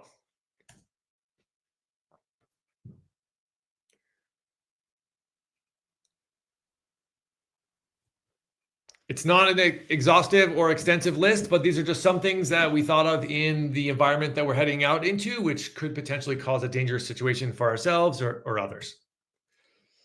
Situational awareness is key. So if it's not safe for you, try to leave the scene as best you can. Maybe you can still observe from a distance. We're going to talk about calling emergency services in a second. But if it's a big picture situation where you're comfortable calling 911, bringing them in, maybe there's something going on that needs to be reported. If you can get your patient to safety, that would be great. Or if there's other ways to mitigate the situation, as you can see in the photo, there's a bunch of people providing cover for those rendering aid and providing care. Next, if the person is able to respond, you walk up to them, they're tracking you with their eyes. You say, hey, I'm so-and-so. I've got some first aid training. Hey, I'm so-and-so. I'm a medic. Can I help you? That's it. You don't have to explain your level of training. If they say no, you are not legally allowed to engage in helping them. However, if you're concerned about them, they are occupying a public space just like you, and you can stand nearby and just continue to observe and monitor them if that's a safe space to be in. If it's not, then remove yourself from that situation. If they're altered somehow, then we're allowed to assist them. Just keep in mind, some folks who are altered, especially due to trauma to their brain, can act in unpredictable ways. And so just monitor yourself in that situation. Make sure you're keeping track of the patient and their behavior so it stays safe for you.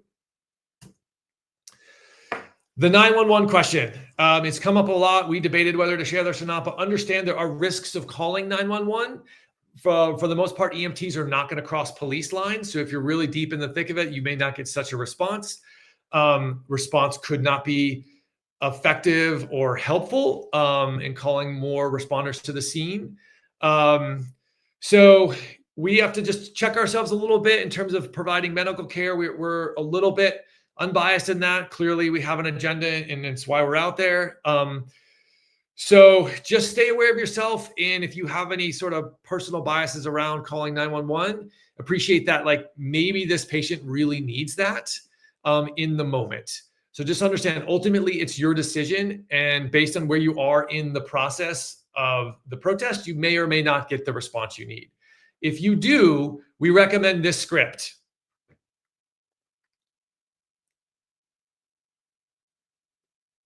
Please transfer me to the fire department. This is a medical emergency. You should get a second dispatcher. That'll be fire department dispatch. The primary dispatcher is going to decide where to send you and also may put you somewhere. So if you're going to call 911, a couple things to know about. They're going to want to know approximate age. You just get to guess. Sex assigned at birth is primarily what they're going to want to know. They're less concerned about like expression, but that may influence the type of care that someone gets. So just be aware of that. Really brief description of what's going on, and then where you are and how to get to you potentially. So if you have maintained that situational awareness, you know what's going on around you, you know like a certain street is blocked, you may be able to direct them to you, which could be helpful. So you've checked it, make sure the scene is safe. You've approached your patient, you've gotten consent, you've decided whether this is a call 911, emergency situation or not, and you're going to now think about rendering aid. So to do so, we like to practice a thing called body substance isolation. You're going to put on the PPE. That is for us primarily medical grade gloves. We would recommend nitrile or anything non-latex because some people have an allergy to it. Make sure that gloves fit. FYI, it's difficult to put gloves on when your hands are wet. And so if you have a way to like dry off the sweat, that's important. If not, sometimes dipping some liquid into the glove and pouring some water in and then sliding them on can be helpful. So first things first, think about the PPE that you need for the patient that you have. Are they bleeding profusely? Even if they're not, we're going to try and protect ourselves. Most of us are already wearing masks and some sort of eye protection. That's also helpful. And just be aware of where you're kneeling at the moment and if your clothes are going to absorb whatever might be leaking from the patient. And so here's a good image of what we're talking about. Not only is this person protected from hopefully the objective hazards of the protest situation, but they're also protected from what may or may not be coming from the patient, and also protecting the patient from what may or may not be coming from themselves. So this is the first step: checking the scene, getting consent from your patient, and then protecting yourself. And with that, I believe I am passing it on. I think back to Maria. Okay, thank you. Just want to reiterate, when you're calling 911, it's really important to know your location. They may not be able to track to your cell phone. So, wherever you're either standing or walking to, make sure you know like the cross streets or any nearby landmarks. Also really important that you wear gloves. Okay, so we're going to go over the most common kinds of conditions we've been seeing, and especially in the last couple weeks. Next slide, please. So the mechanism of injury is also called the MOI. We want to know, and you need to see when you assess the patient, how did this person become injured? Were there any witnesses? Is the injured person able, are they conscious? Are they awake enough to talk to you? That's actually a really good thing. Is there context in the environment to suggest how the person was injured if they can't talk to you? So, are there rocks around? Is there a canister that has been shot that's, going off? Are there bullets? Just kind of, that's part of assessing the scene before you go in, right? And then, are they suffering from any underlying medical conditions? So if you can, and they can talk to you, it'd be really good to know, do they have diabetes? Do they have asthma? Do they have high blood pressure or something else important that we need to know about? Next slide, please. So for cuts, this is pretty common, and it may even just be accidental, not intentional, but people can get cuts anywhere on their body. They can be anywhere from mild to very, very severe. If the cut is big and contaminated with any debris like glass, any pieces of wood, your medic kit, if you make one, should have tweezers in it so that you can use the tweezers to first remove the debris before you clean it. Then, and we're going to be talking about later how to do a pressure dressing, or if it's on an extremity and the bleeding is severe, how to apply a tourniquet. But otherwise, on minor cuts, you can clean it up, put the antibiotic ointment, put gauze on top, or even just a Band-Aid, apply pressure.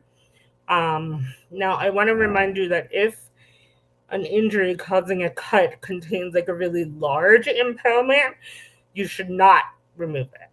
So if they got impaled by a large piece of metal or glass, we actually don't want to move that because it may have gone through a large blood vessel, and if you take it out, they can bleed more. So what you do in that situation is wrap gauze around the object and stabilize it on the area of the patient until the ambulance gets there or you get them to the emergency room. So if you have saline, flush the wound with saline. That helps to get clean. If not, you can use an unopened bottle, unused bottle of water, and then apply antibacterial ointment, and then you can wrap the gauze around the wound and keep it clean. If blood is seeping through, then you may have to go back and do a pressure dressing, which we will go over a little later. If it's something mild, you can probably, fix them up and send them on their way. If it's something severe, they may need a higher level of care in the emergency room or even in urgent care. Next slide, please. So for bruises, we're already seeing this now in LA. It can be from a fall. People have been getting hit with police batons. They are using rubber bullets right now on any part of the body. I've already seen a patient get hit in the chest, and similar to this picture, in the thigh. It doesn't always puncture the skin. It may bounce right off and just cause really bad bruising. But depending on the angle of whatever they get hit with, there could be a superficial or deep laceration in addition to the bruising. The other thing is that bruising may not, like at the beginning, it doesn't look that bad, but it's going to look a lot worse a day or two later. Ice packs are really good. You can use an ice pack. You may want to wrap it in like a cloth or a shirt or a paper towel if you have it, and you leave it on there 15 minutes at a time. You don't want to put ice directly on bare skin. The other thing you can use is this stuff called arnica gel or arnica cream. It's actually an herbal remedy that works real good for bruising. You just don't want to put it in any broken skin. You can buy those at the store over the counter. Next slide, please. So if bruising is extremely extensive, like on this guy, you want on widespread over like a really large area, especially the chest, the abdomen, and the pelvis, there could be a risk for internal bleeding.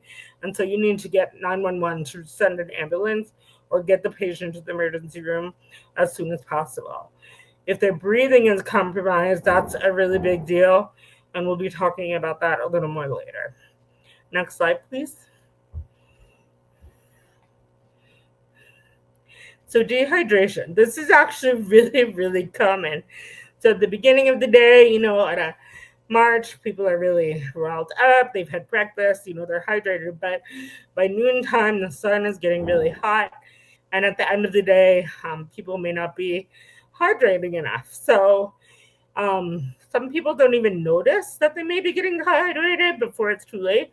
So you may be, like going along on a march and notice that someone is sweating a lot, or they're staggering, or maybe, they're a little confused. These are all signs and symptoms of dehydration. So prevention, you want to drink water early and often. And then for treatment, when we do our in-person trainings with DSA, we show you how to make your own medic kit, and it includes these little pockets of oral rehydration salts. You can actually buy them like at Costco, and you just put one pocket in one bottle of water, shake it up. As long as the patient is awake, drinking it is almost just as fast as giving it IV. And that's how you would treat the dehydration, because this is like the early sign of something that later could be more serious. So we want to treat it early. Next slide, please. So heat cramps. This is when the dehydration goes for too long and the muscles start cramping up. It can include painful movements, muscle spasms, even like involuntary jerking because of electrolyte loss, and when people are doing physical activity in hot environments. So the treatment is to get the person to stop moving, put them in a shady area, and then go ahead and give them that electrolyte replacement, the packet and the bottle of water. If you don't have that, Gatorade works, but water alone is probably not going to help once they get to the heat cramp stage. Next slide, please. Heat exhaustion is the third level. And so this happens when your body is out of water and it has a hard time regulating just normal functions like your heart beating, your kidneys filtering, your brain doing what it needs to do. So the symptoms are heavy sweating. People may feel dizzy or faint. They may have nausea, and they can feel really, really, really tired. So the treatment is, again, lots of fluids, especially if you can get electrolytes in them. Avoid anything containing caffeine or alcohol. If they're wearing any tight clothing, you want to loosen that or remove layers or heavy clothing. If you have ice packs that you can put, it's best to put it in the groin and armpits first, and then any wet towels to other parts of the skin. Really want to encourage the patient to lie down, and then their heart doesn't have to work so hard to pump blood to the rest of their body. Next slide, please. So heat stroke, this is the final stage in the continuum of heat-related conditions that is a medical emergency. The patient will look red, hot, dry. They'll have behavior changes like not knowing where they are, be confused. They'll be staggering when they're trying to walk. They actually stop sweating, even though it's so hot. A patient who suffers from exertional heat stroke may still have wet skin, but they're not sweating anymore.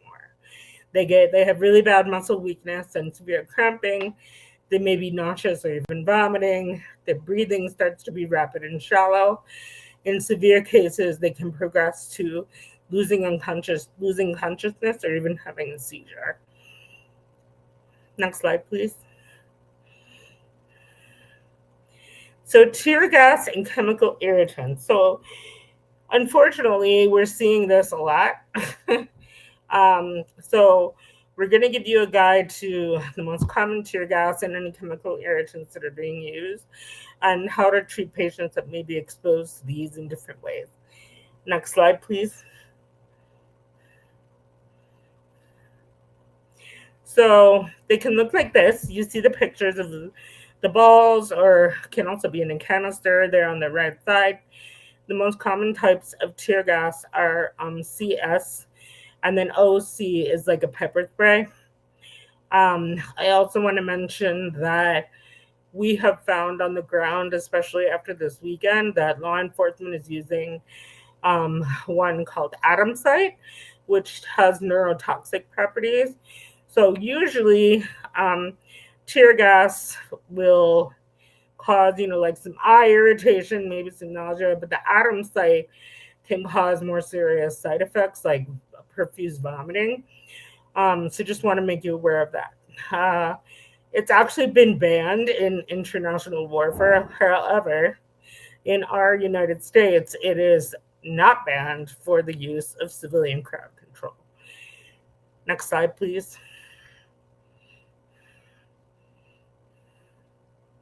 So CS or CN gas is a powder aerosol, and it locks into moisture when it's activated.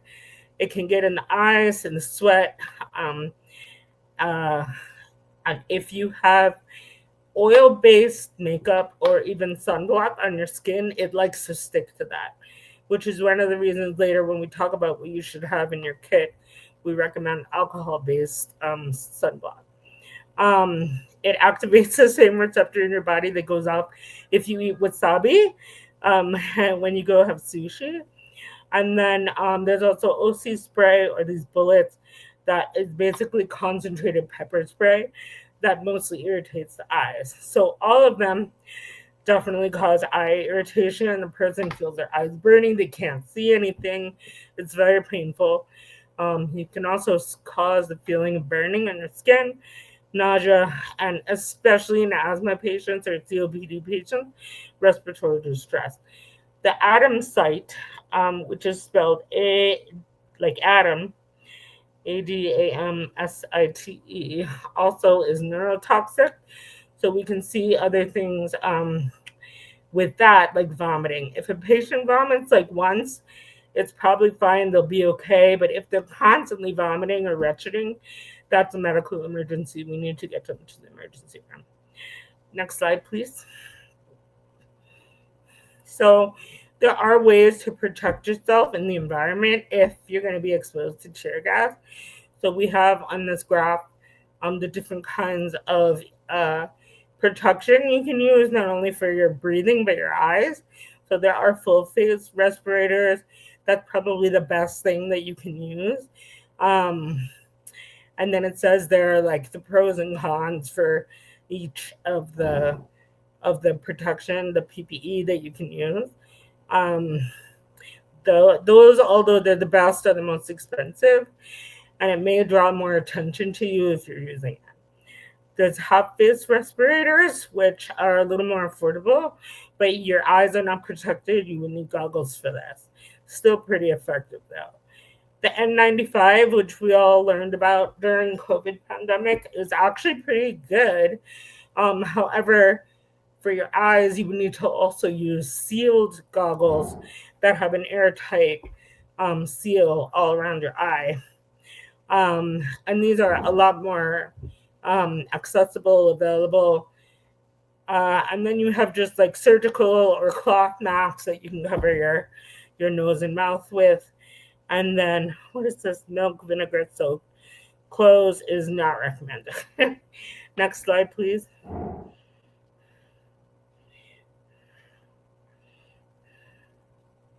Okay, so what do you do to treat the patient if they have tear gas in their eyes? So find the people that need help because they're probably crouching, in pain, unable to see, unable to move. If you can get them to higher ground or get them as far away from the gas as possible, that's really, really helpful.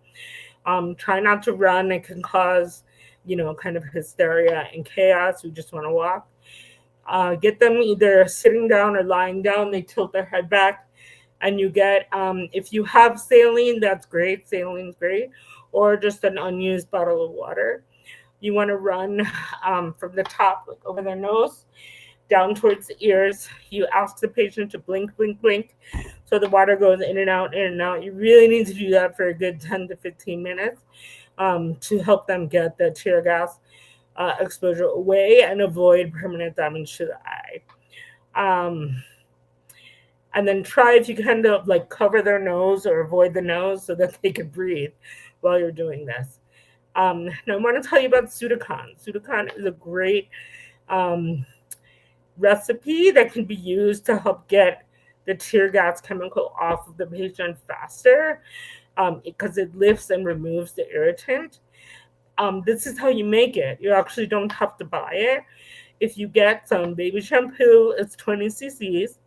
95 grams of raw sugar, 1.66 grams of powdered citric acid, and then 120 mils of purified water.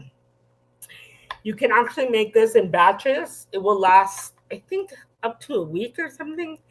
And you can put them in those squeezy bottles so that if you come across someone who needs it, you can spray it in their eyes. You can combine and agitate the solution, make sure you shake it before you use it and apply it with gauze. You can spray some gauze and then wipe it on the person. It's only for topical use, not internal use. So if there's any cuts or anything, you don't want to use it. Next slide, please.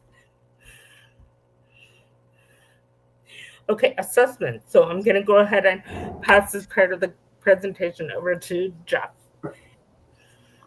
Great. And Jeff, before you get started, I just want to jump in. Y'all, I've been monitoring the chat too, and we'll try and get to some of your questions at the end and appreciate that we are going fast. This is just a really broad strokes overview, and we'll talk a little bit more about what's next at the end. And we will get to some of the questions shortly in the next couple of sections. But just acknowledging, yes, medics are getting targeted right now. We've heard that from folks in our circle as well as we've seen it. So in terms of identifying yourself on scene, just be cautious and have a plan for protecting yourself if you're going to identify as a medic. With that, I'll just pass you back to Jeff. There. Go next slide. Yeah. So this is one of the most important skills for a street medic to cultivate, is that once you're on scene, you've assessed the scene is safe for you to be on. Do your general impression. Identify who is the patient. Are there multiple patients? How old are they? Are they adult or an elderly? What position are they in? Are they upright, face down, in a fetal position? And as you're approaching the individual, what is the mechanism of injury? Do they fall on their own? Were they trampled, shoved or possibly hit with a rubber bullet. And so having this information as you're approaching the patient will give you an idea of prepare you for what type of treatment you'll be anticipating before you even get to the patient. Additionally, life threats. Is anything obviously killing this person? Are they bleeding out? Do they seem like they're not breathing? Are there environmental hazards from what's going on around them? Let's first focus on what are the things that will likely kill them before we can get to other aspects.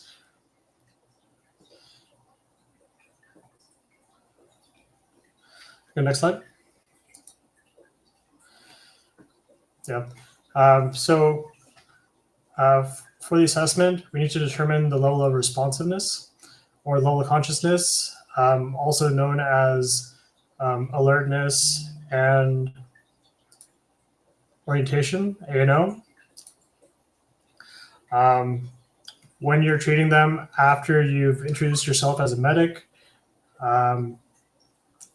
you need to determine, are they fully there? Do they know their name? First off, do they know where they are at a demonstration or so? Do they know what day it is? What day of the week it is? And do they know why they are there? Essentially, these 4 steps will determine if this person had a neurological impairment or decrease. Are they able to recall the steps that led to where they are at that moment? If they're unable to answer all 4 of these questions, they're not at ANO 4, they're at ANO 3 or less. If they're unresponsive whatsoever, that's considered ANO 0. And then I think we'll probably go into more training later on how to treat that. But yeah, for level of consciousness, check to see if they're ANO 4. If they're not, we'll have to assess it as we go. And we go next slide. So of the 3 critical aspects that someone can die immediately from, the ABCs, do they have a patent airway? Are they able to breathe? Or is there something blocking their breathing, such as them choking on something? And when we're talking about airway, there's something blocking their mouth. Breathing, are their lungs able to inflate on their own? And circulation, are they about to bleed out? When interacting with the patient and you see that they may they may be unconscious, not have an airway, not be breathing, and potentially not have circulation, those are the 3 critical aspects that need to be addressed.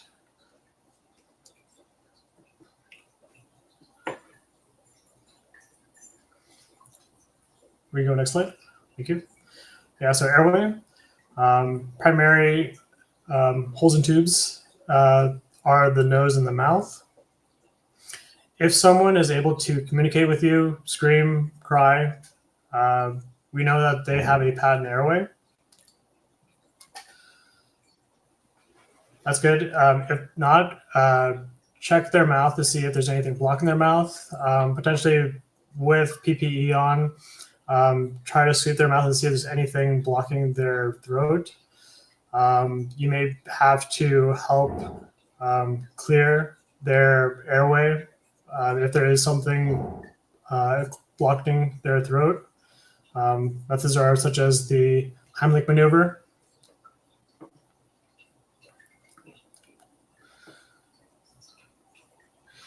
And if there's something, if their airway is blocked, they're unconscious, this may be something that we need to escalate to a higher level of care.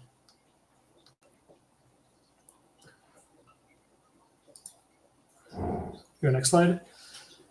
So if they can breathe, they can communicate, but their breathing is impacted in some way, either based on if they have asthma or so, or if they were exposed to tear gas. Observe to see if they're able to take a deep, regular, and easy breath. You can time it that their breath should take approximately 3 to 5 seconds. If they're having a rapid breathing or shallow breathing, that's a sign of respiratory distress. And so to try to remove them from that environment if the environment is what's causing it. Some signs and symptoms of breathing problems, wheezing or coughing, pursed lips or flared nostrils that they're struggling to breathe. Some visible respiratory effort, such as a tripod position pictured here. I myself have asthma, and I've seen other people too, like sometimes they may have their hands behind their head, really just trying to take a deep breath. Like imagine someone after they've just sprinted. Those are some other signs to look for.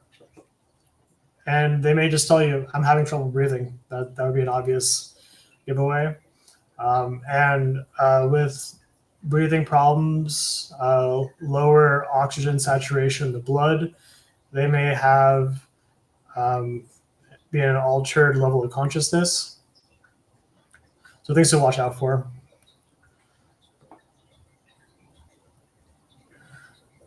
Next slide. Yeah, thank you. Circulation. So we got the oxygen in. Now we need to get that oxygen moving through the body, through the blood. So when you're assessing the patient, feel for the pulse. Check if it's strong. If it's a bounded pulse, that's good. But if it's a weak, kind of thready pulse, that's bad. Indicator of their blood pressure. But if you're trying to search for a pulse, there's no pulse, no breathing, they're unconscious. I know the slide says to call 911 and do CPR. That's what, that should be the plan, regardless. As this person, their heart is stopped. For circulation, if someone's bleeding, see how severe it is. Get eyes on it, expose it. Potentially, it may be a minor laceration, or it may be an arterial laceration that is bleeding significantly. An arterial laceration bleeding significantly, person will bleed out quickly, so that needs to be addressed. And we'll talk about treating bleeding later in this slide. Yeah, so external bleeding, obvious, treatable usually, but internal bleeding, if someone was impacted, they may have bruising in that area. And you may feel that area and it may feel like it's rigid or a little bit distended. That's also critical to be aware of, because internal bleeding, that needs to be addressed. May not result in them necessarily bleeding out, but if there is an internal arterial bleed, that is significant. And using your judgment, escalate to higher care immediately. All right. We talked about the circulation. To check for circulation, there are a few places to check on the body. The most convenient is probably the wrist. That may be the most convenient just based on person having their hand out, but important is that the carotid artery on the neck. You can check on yourself to see if you can find your own pulse. So when it comes to describing the pulse, is it fast or is it slow? Fast can be an indication of the person going into shock. Is it strong or is it weak? Is it like a bounded pulse or is it kind of a thready, fading pulse? Yeah,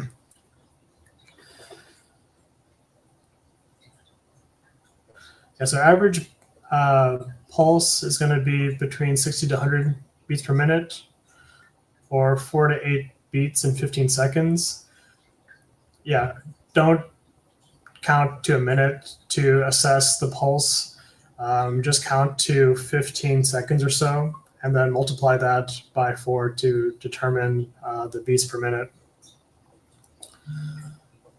And then if there's a very slow or no pulse, this is an emergency. Escalate to higher care immediately. And if you're trained, begin CPR assessment.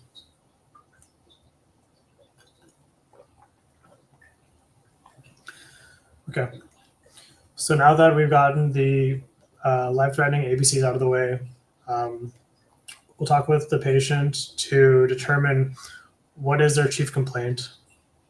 We want to leave this open-ended. Ask the patient what's wrong. And just let them talk. If there's they may be pointing out multiple things already, so keep track of that. But yeah, see what is the most significant injury or issue with the patient, and treat that, and then work down from there to take care of the most severe things. So good question to ask would be, what's bothering you most right now? And then let the conversation go from there.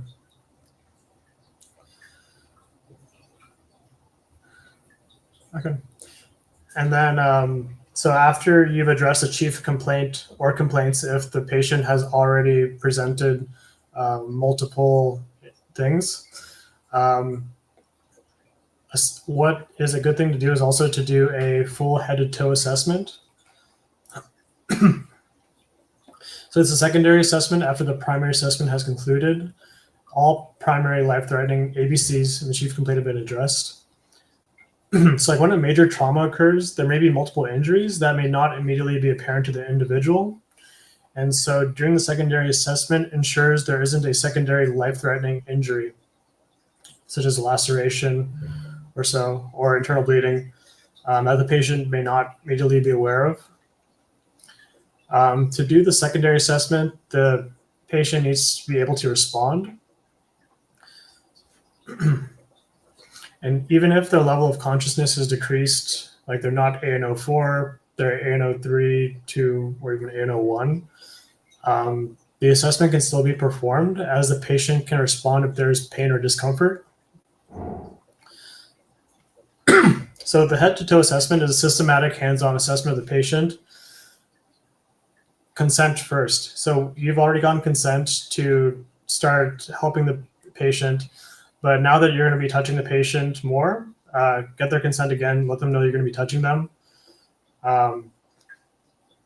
Be aware the individual may require special needs and touching them may upset them. During this, if they no longer want to be assessed, don't push any further. Acknowledge you've done all you could.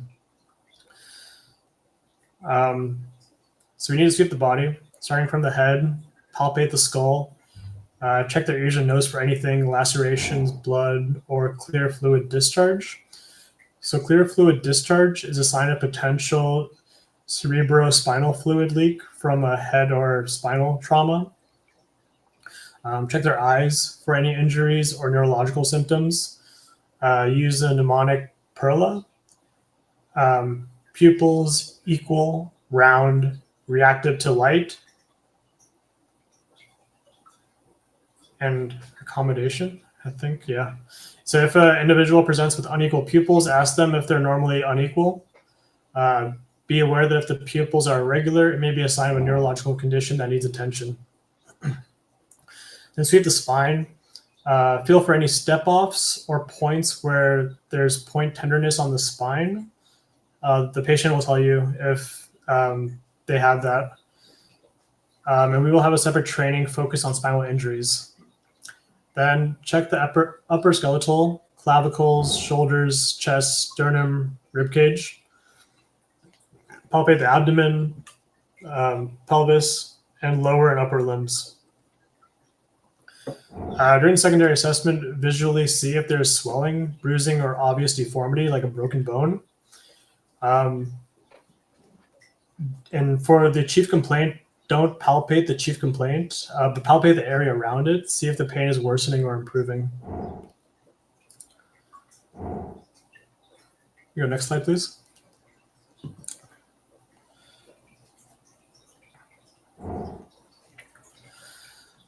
Need for stabilization. So we'll touch on this lightly, but yeah, if there is a suspected spinal injury, the head does not need to move. A head should not be moved to cause any further damage from the rest of the body. So in the case of street medic, this generally applies to stabilizing limbs, the head, or the spine. In cases where the patient has likely suffered serious trauma to the head and neck, your priority is calling 911 and keeping the head and neck as stable and in line as possible until further help arrives. So if someone on the scene will take the head, they should maintain their hold on the head best they can. During the training, future trainings, we'll go through how to possibly switch who's holding the head. But the main goal is that you do not want to make that spinal injury worse. Do not force the head into a neutral inline position. If the patient is already in a set position, when you find them, keep them in that position. As you're asking them questions, also instruct them to answer you with yes or no. Some people naturally will want to nod their head or shake their head to respond to you. So just remind them to use verbal responses.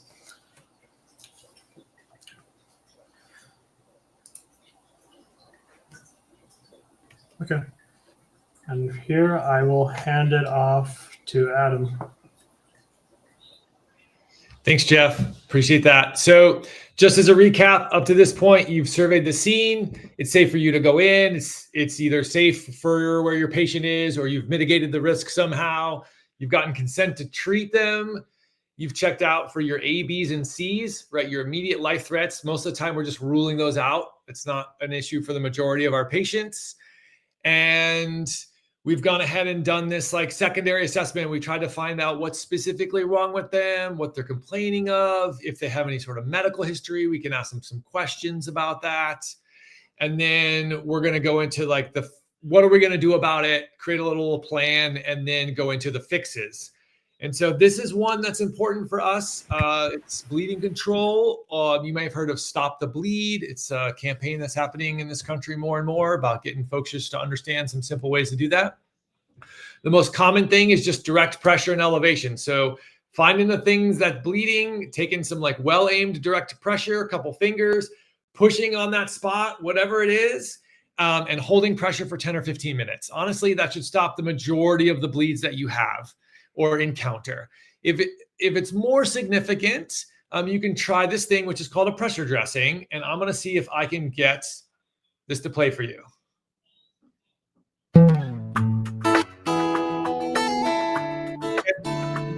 Great. My name is Randy White, and I'll be demonstrating the pressure dressing. Okay. The first thing is, of course, is BSI to make sure that you have your gloves on. The next thing is you'll need some 4x4s, and as soon as you get there, you want to make sure that you cover that and put direct pressure, pinpoint pressure over that bleeding.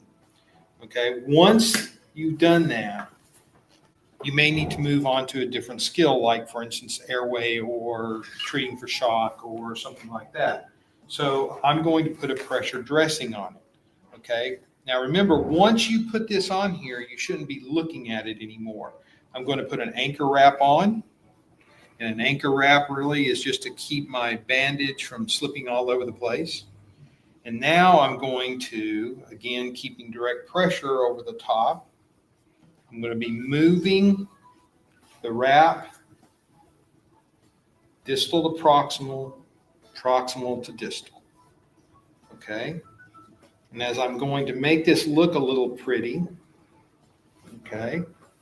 Now, when I want to do direct pressure over the site, okay, I'm going to bring the bandage around, and now I'm going to move the bandage over and put direct pressure over the site with that.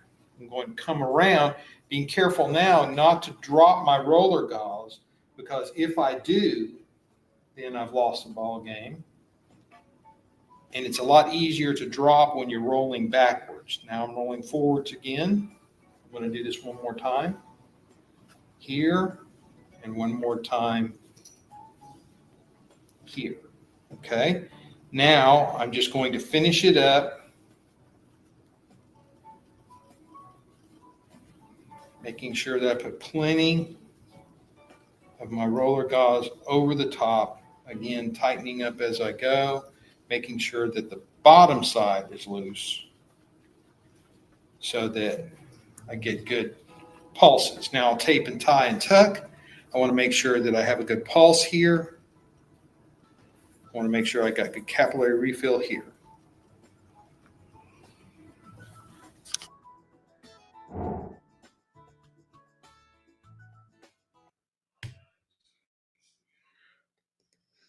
All right, that was exciting. Can y'all still see my screen?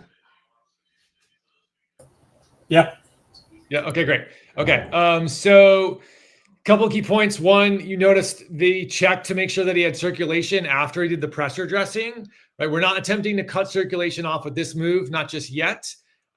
So make sure that person can still feel their fingers, wiggle them. They don't feel tingly or altered or anything.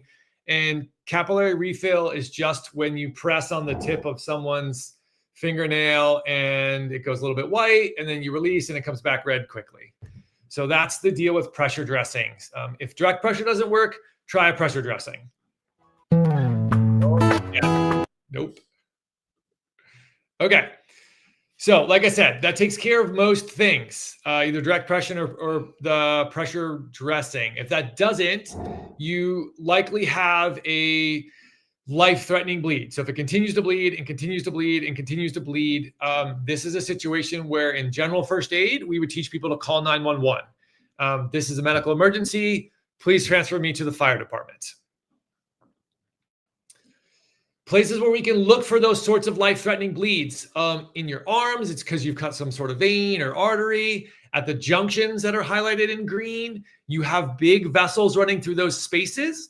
And, it's been warm, so we're probably not in a lot of clothes right now. But especially if it's cooler out, blood could seep into clothing. You might miss that. So that sweep that Jeff was talking about, really making sure you get hands on your patient.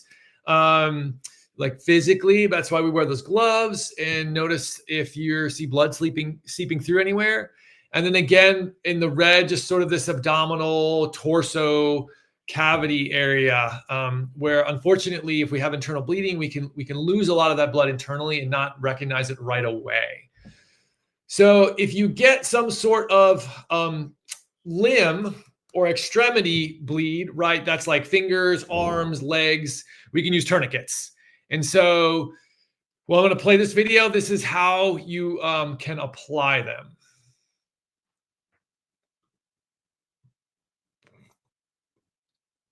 Welcome. I'm Lenworth Jacobs, the Vice President of Academic Affairs at Hartford Hospital and Hartford Healthcare. I'm here to talk about a serious issue. There have been a number of intentional mass casualty events like the Boston bombing, which have caused a number of casualties. The purpose of this exercise is to increase survival from these kinds of events. This is a tourniquet. In this video, I'm going to show you how to apply a tourniquet. It is important to know when to use a tourniquet. The bleeding has to be severe and not stop with primary pressure. The tourniquet that I'll demonstrate has a windlass and a clip. There are four major components to this type of tourniquet: the band, the windlass, the clip, and the strap. These are the steps for a tourniquet with a windlass. Slide the injured extremity through the loop of the self-adhering band. Pull the free running end of the self-adhering band tight and securely fasten it back on itself. Twist the windlass until the bleeding stops. Lock the windlass in place with the clip.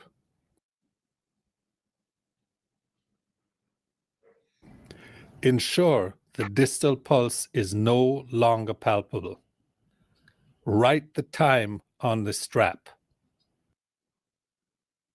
This is a bleeding control bag. The bag can take care of about 20 people who have severe bleeding.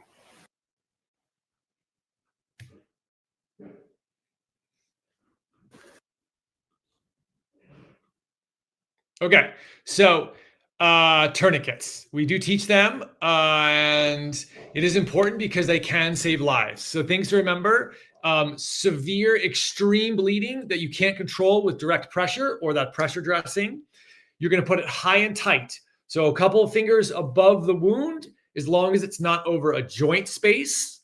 And then you're going to crank that windlass and tighten it till the bleeding stops. And if you've been good at checking pulses, ideally till the pulse disappears as well.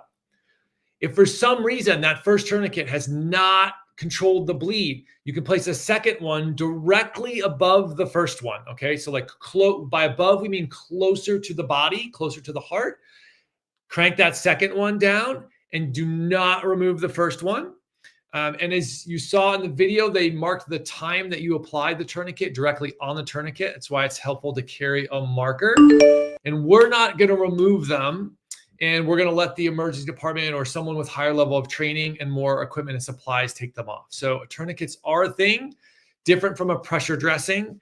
And so thanks to the answers in the chat, we don't have to write a time on the pressure dressing, but we do write times on tourniquets. So you can improvise a tourniquet. The disclaimer is they're not very effective. That's what the research shows. It's possible, but you have to use a windlass.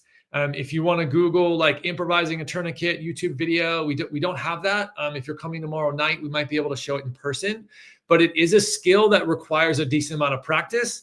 Frequently, it's not done within the 2-minute time frame that you need to put the tourniquet on with, which is why if you think you're going to be in a situation where you might need a tourniquet, you just go buy a commercially manufactured one. And the CAT tourniquet, C-A-T, CAT, that's the most common one out there. That's the one that was also shown in that video. So there are some special cases.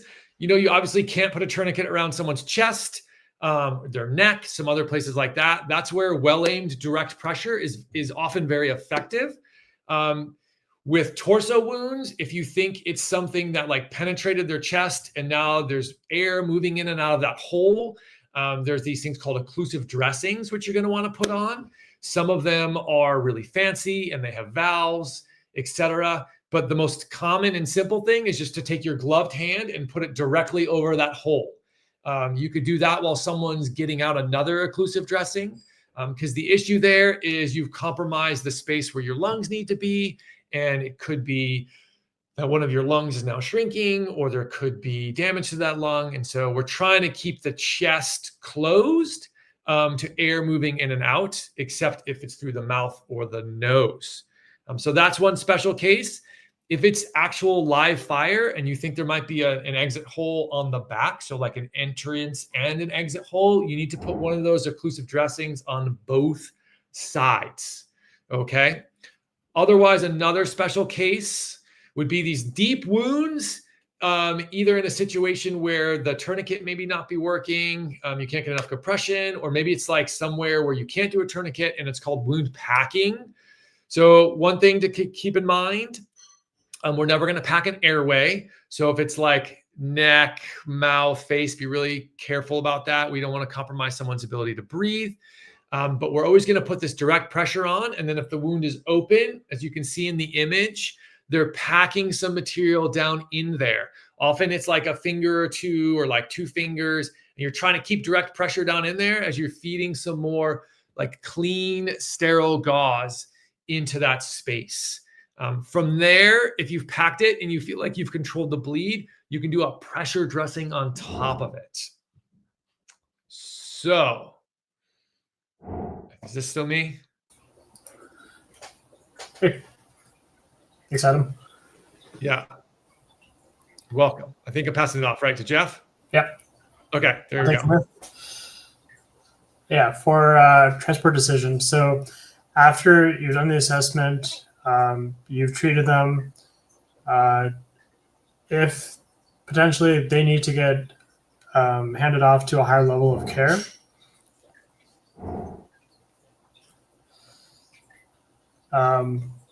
when should you stay or when should you go?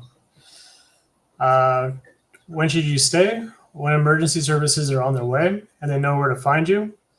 I think it's mentioned that emergency services may not cross a police line, so keep that in mind. You should say also when you cannot safely move a patient. Potentially if they have a spinal injury and you don't have a backboard or another hard surface to transport them on. Or if they're unconscious too. If they're unconscious, my training has been that if they're unconscious, treat it as they have a potential spinal injury, backboard them, and transport them only that way. But yeah, in a dangerous situation where there are hazards, you might have to use your best judgment to see if it's better to transport them to a safer location if they're unconscious.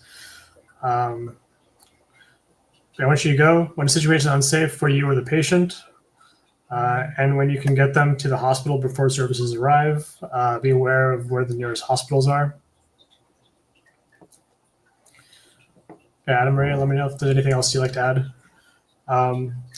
Additionally, regarding the risks in transporting a patient to the hospital when you're not emergency services, the EMT-ALA law states any emergency department needs to assess and stabilize a patient. Be vague about how injuries happen and advocate so patients get seen. Have patients follow up with records requests 2 to 3 days later to obtain doctor's note. So whether or not you involve emergency services depends on what you've established with your cohort or the organizers of the protest.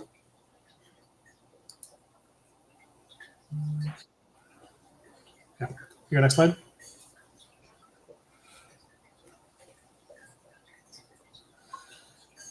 When it comes to the needs for extraction, there are generally two kinds of situations in which extraction is required. If they're walking wounded, the patient is able to move themselves, but the environment is increasingly dangerous. They may use you as a crutch, or you may have 2 people assist them, 1 under each arm, to help transport them. In cases where the patient's unable to move themselves, potential spinal injury, or other serious injury where, they are unable to move themselves. A situation is urgent, the patient would risk serious harm or death if not moved. Call 911, as they need to be transferred to a higher level of care.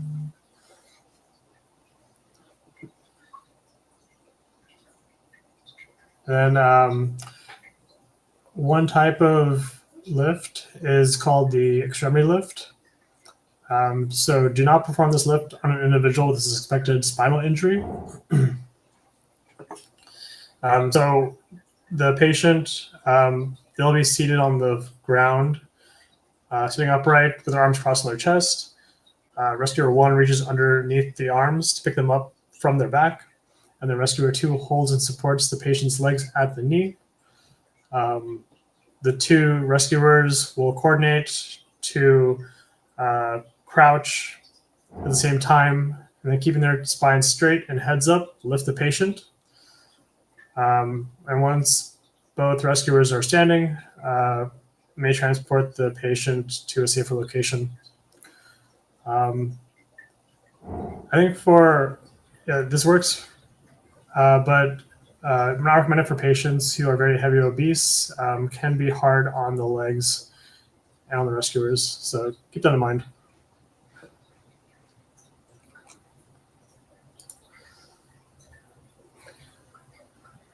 And then for the equipment that you should have on hand, a watch, analog watch, or digital watch, preferably with a second hand, works for checking the vitals.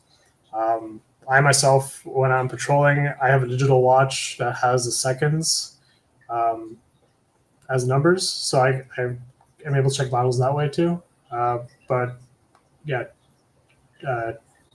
test yourself, see which one works best for you. We mentioned earlier non-latex exam gloves, as some individuals may have latex allergies. And keep a couple of pairs in their own separate small Ziplocs, as you're potentially maybe treating multiple patients. Would not want to cross-contaminate. So once you've used a set of gloves on a patient, change those gloves. Removable patches, swats that display your role as medic. So I asked a question to the team. Would we want to go with medic or safety? What do people prefer? Right now, we've been hearing a lot about people getting targeted as identifying themselves in downtown LA, at least. That isn't always the case elsewhere, or it hasn't always been the case in other protests. So just be aware that right now medics are and have been targeted. But when we say targeted, like actively fired upon by police with like rubber bullets and other non-lethals. So just know that like some of the slides we showed earlier with the big Red Cross symbols, in other cases that provide you a certain level of immunity, but it hasn't necessarily been the case the last week or so that we've been hearing reports of. Okay, good to know. You got him? Yeah, so yeah, some way of identifying yourself. I mean, it doesn't have to be as obvious or so as like a big white cross on your back. Disposable face masks, Band-Aids of various sizes, gauze, so sterile and non-sterile 4x4. Seem like a pretty good size. They make bigger ones and smaller ones too, but yeah, 4x4 would be good all around. And then a gauze bandage wrap to do the pressure dressing. Antiseptic saline wash for cleaning out wounds. And then sunscreen, alcohol-based. Want to get burned out there. And then plastic bags for disposal of dirty or contaminated material and trash.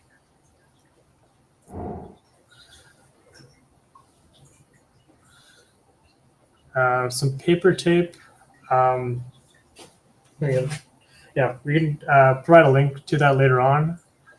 Paper tape is usually like a roll or so to help just bandage someone up if need be. Earplugs, it'll be loud potentially with sirens, and if they're firing off rubber bullets. Writing implementation, Sharpie. Sharpie is usually good, especially for a tourniquet, but also if you need to get someone's vitals, using paper tape and then writing on their vitals. You can also put down their sample history. And another benefit too of a Sharpie, you can take duct tape and then wrap it around the Sharpie multiple times, so you don't need to carry a roll of duct tape with you. Topical antibiotic ointment, such as Neosporin or so, would be good to help for the wounds. Triangle bandage, these can help as a makeshift tourniquet. If someone has an arm injury, dislocated shoulder, or broken clavicle, this can help to splint it to their body. Instant cold packs for bruising and overheating. Tweezers for cleaning out wounds if there's any debris in there.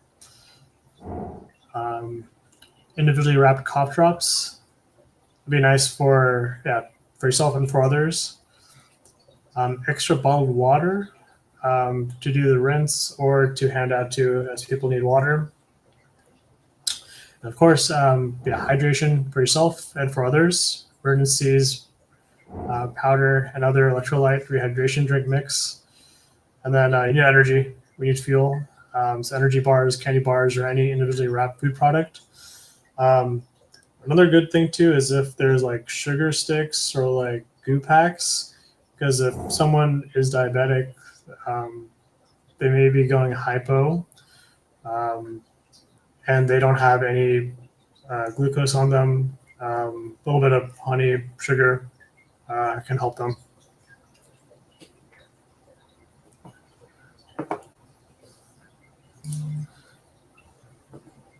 And Maria, let me know if there's anything else too that you want to mention on that slide.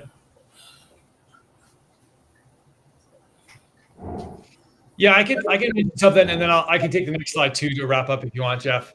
So just think about things that you can use, things that maybe could be improvised or serve more than one purpose. Like we're having this talk about mini pen lights in the chat right now. I love them. I actually use one at work, and I often don't carry one in the field because pupils happen to be a late changing sign, and I can tell by monitoring orientation and mental status if they may have a brain injury and might need a higher level of care.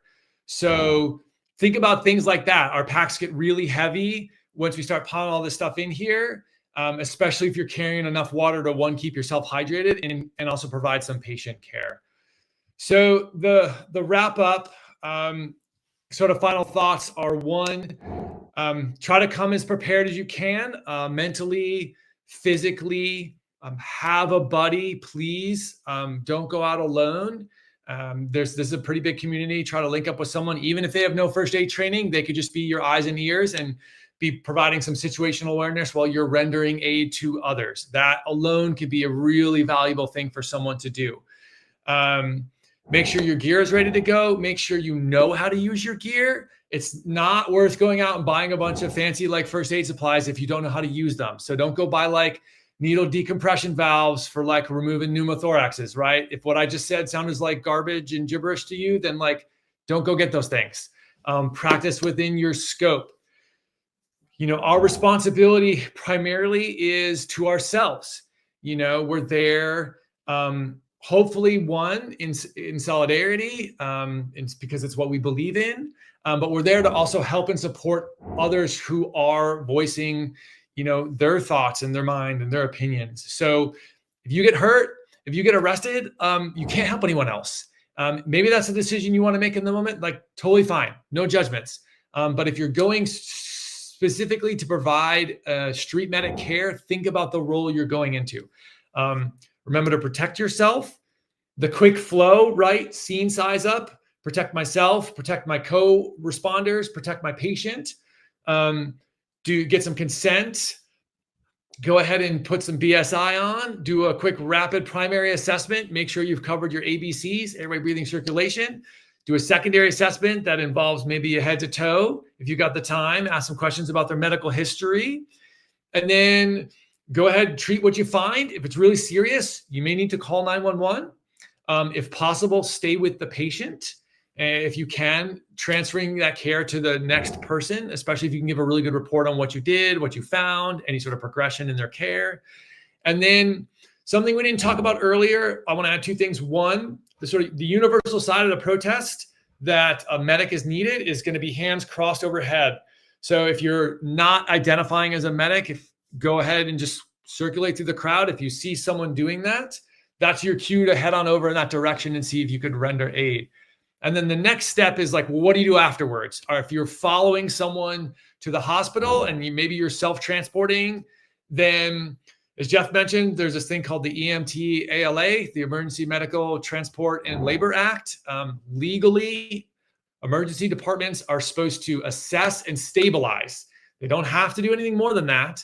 And you can be really cagey and nondescript about things happened. I don't know, I found them like this, or my friend got hit in the head, or fill in the blank. Knowing as little as possible in that moment and telling people may often yield better outcomes in the emergency department. We're just not sure of how favorable the people are to the cause that we're turning them over to. So just be mindful of that.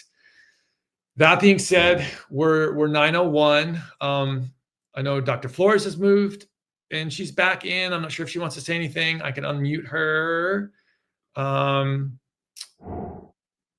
Maybe she can unmute herself.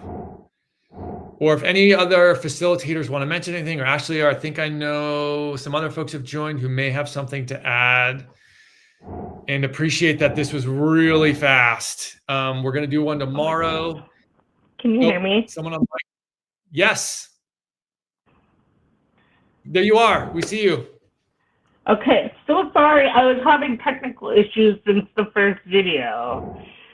But thank you, everyone. I know that was a ton of information in a very short amount of time. I'm happy to answer any questions in the chat, or if you want to speak up and ask something. I really want to thank my co-presenters, Jeff and Adam. It's an honor to present with you this really important topic. And just whatever you can do, you don't have to put the plus sign on if you just want to have some stuff in your backpack and you go to marches or whatever and then be ready to help somebody. That's totally fine. Buddying up with someone, is really, really important. And don't be afraid. Don't be afraid to jump in. In emergencies, sometimes people panic. And the most important thing you can do is just stay calm, keep the patient calm, and delegate. You keep people back. You call 911. You get me some water. And then together, hopefully, we'll get through this mess.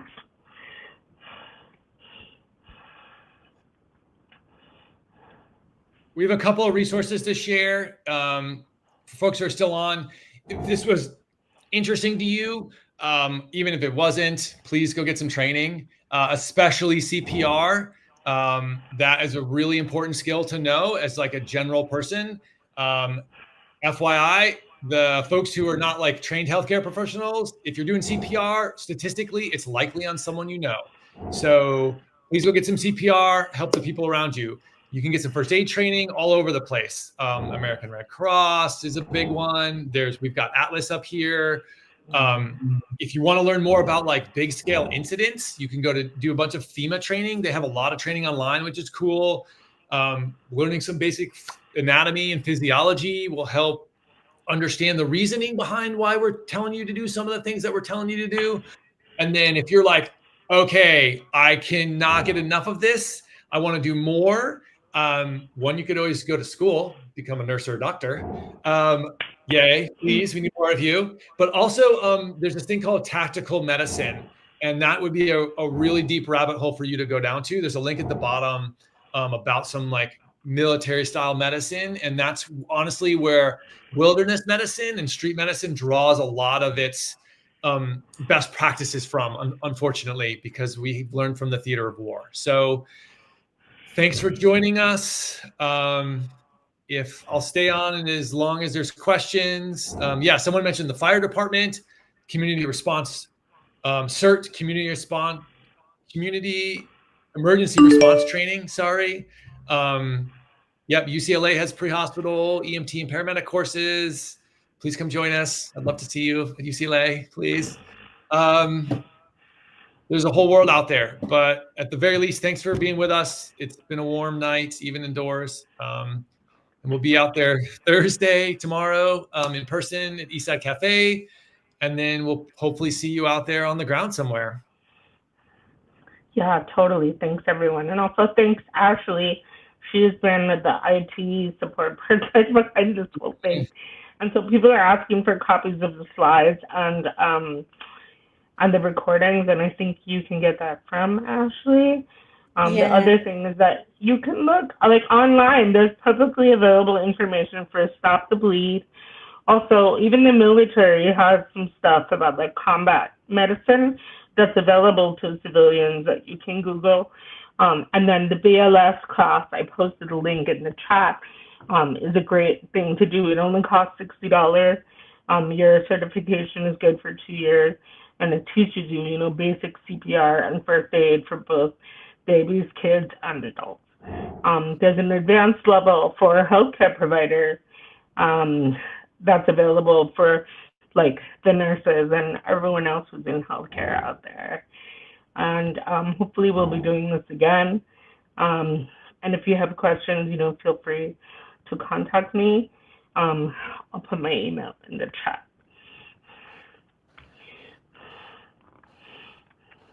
Thank you so much, facilitators. I want to, for those that are still on, this was put together super last minute, and none of the facilitators met each other before this presentation. It was all done in the spare time of our full-time jobs. I'm sure we all have, and I think we pulled it off pretty okay, given the technical issues and how last minute this was. Thank you for being patient with us. Thanks, everybody. Stay strong. So now all of us are experts in big gashes, understanding what kind of nerve gases they use, and we're all experts now. Guys, this is happening in every single state for every single group that is looking to non-violently, I'm sorry, I said that wrong, non-violently overthrow a regime, government, etc., etc. So this is just one of multiple, and like they said, we're going to be doing it again. And you're just like, how much more again? And just to think of it, as someone who's actually been to a medical school, that was a lot of information to unpack. Even for myself, some of it was ridiculous. Other of it was like, you're not going to war, are you? So why are you training them like for war? What are you expecting? What are you going to do? It's going to make it like that. So I need people to understand that what ultimately determines whether like a movement fizzles or reshapes a state is not from the righteousness of slogans, but from the sophistication of its roles. So governments fall not because crowds gather, but because crowds learn how to stay, how to endure pressure, absorb losses, protect participants, and outlast institutional response.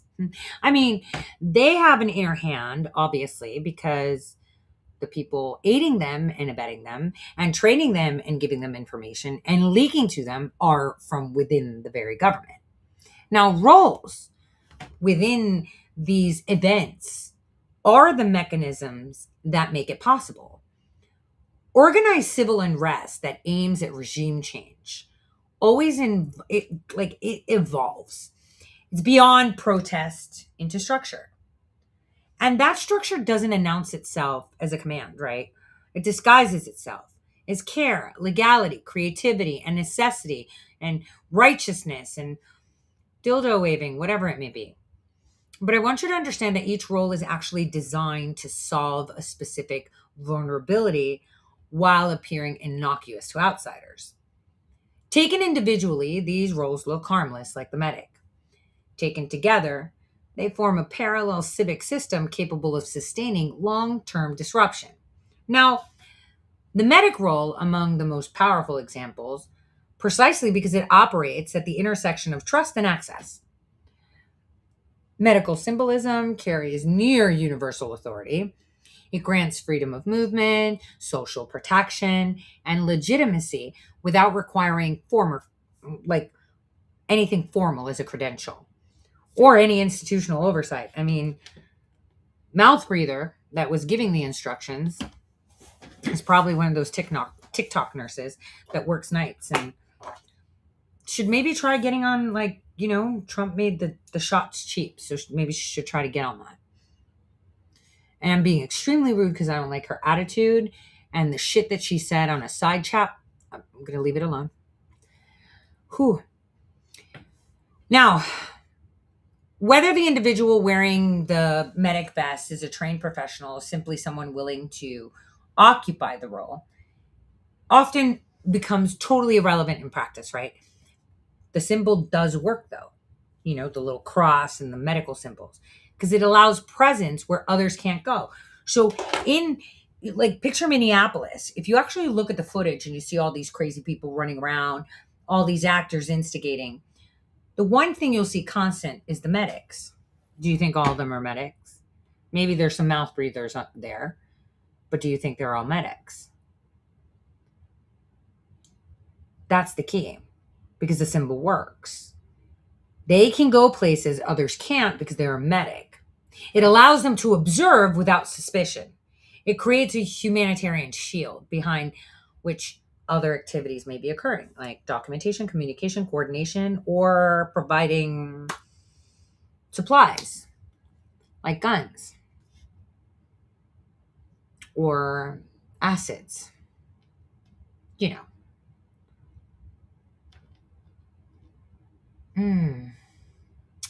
But the medics are only one layer, right? Today, I just pointed out the medics because suddenly across the board, everyone's training there. Another well-documented role across protest movements is the legal observer. Like medics, the legal observers are marked visually. They have distinctive hats, vests, clipboards, cameras. Their stated purpose is to monitor police behavior and protect civil rights. That function is real in like an average protest. But the role also provides cover. Legal observers can stand close to confrontations, record interactions, and, map enforcement patterns, key, and relay information under the guise of accountability. And their presence alters police behavior, while simultaneously feeding the movement intelligence about tactics, thresholds, license plates, and vulnerabilities. Again, legitimacy is borrowed rather than granted. So the appearance of legality constrains response and creates hesitation. There's other roles that perform similar work under different moral banners: volunteer journalists, live stream events, shaping narrative. Kind of like you see, Nick Shirley. He was all over Minneapolis. But like someone pointed out on X, good job on that one. Someone was like, where's Nick Shirley? He exposed the Somalis in Minnesota. Why isn't he in Texas exposing a $4.6 billion fraud? Because he wasn't paid to cover that. That's not supposed to be in the news. Ergo, another role under a moral banner, but it was more instigation, like Jake Lang, like Nick Sorter, like all these people that go to instigate to get a response for clicks. So if they're doing it to keep you entertained or give you news, doesn't the left do it too? You see where I'm going with this? So aside from like the volunteer journalists, we have supply runners, right? That are just runners, and they identify themselves as people that move food, masks, water, equipment, marshals or peacekeepers that manage crowd flow. They subtly direct movement and prevent people from fragmenting or spreading. Each role is framed as supportive, defensive, and humanitarian, but none of it presents itself as a political force when that's precisely why they work. And so from the perspective of movement seeking regime change, like these roles are not costumes, they're infrastructure. They allow participants to distribute risk, obscure intent, and also scale participation without central leadership. They create redundancy.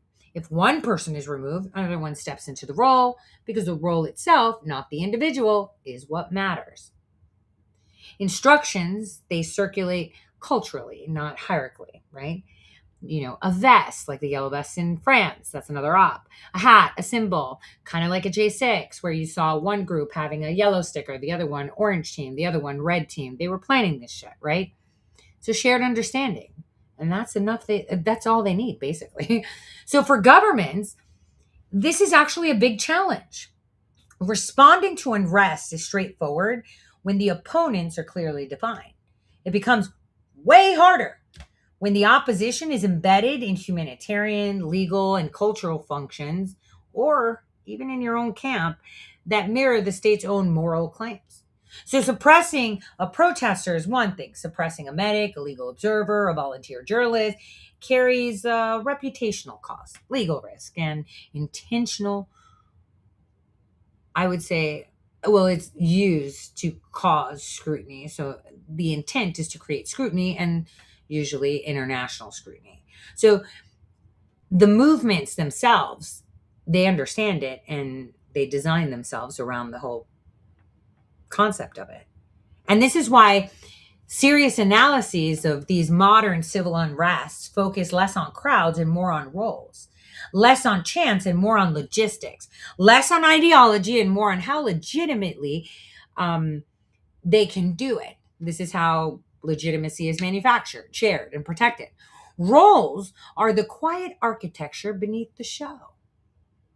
They're how disorder becomes durable, how chaos becomes coordinated, and how pressure becomes sustained. I mean, chaos coordinator should understand it. In the end, regime change is rarely achieved by force alone. It is achieved by gradual displacement of authority, which we had seen happening to our country over 3 decades. When people begin to rely on internal systems rather than external ones, when legitimacy migrates from the institutions to symbols, and when the state finds itself constrained by the very norms it once enforced. So roles like medics are not peripheral to the process. They're central to it. They are how a movement learns to survive long enough to matter. And that, boys and girls, is how these protests / riots / regime change operations happen. I'm surprised no one's FOIA'd the Maidan, events, or details of the Arab Spring, or what happened in Hong Kong. I mean, I've already showed you a bunch of designs that tell you how to do it. But this is exactly why things like this are happening, because we're allowing it to happen.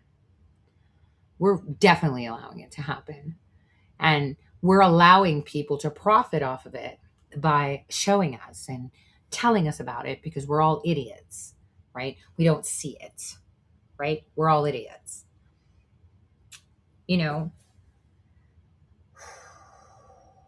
The agency has some explaining to do, but right now the agency has shared so much information with our allies that they're using our own creations against us. But besides, to be fair, the whole immigration thing, right, where you bring a bunch of migrants to create, was actually created right before the Greek Empire fell. That's how they were fighting with the city-states there. The most genius idea was bringing in migrants to surround Pylos so they can fall. I mean, that's the difference. Immigration, infiltration. They infiltrate your nation to displace you, right? So they can cause instability. Like I said, they're sucking off the teat of the American taxpayers for so long.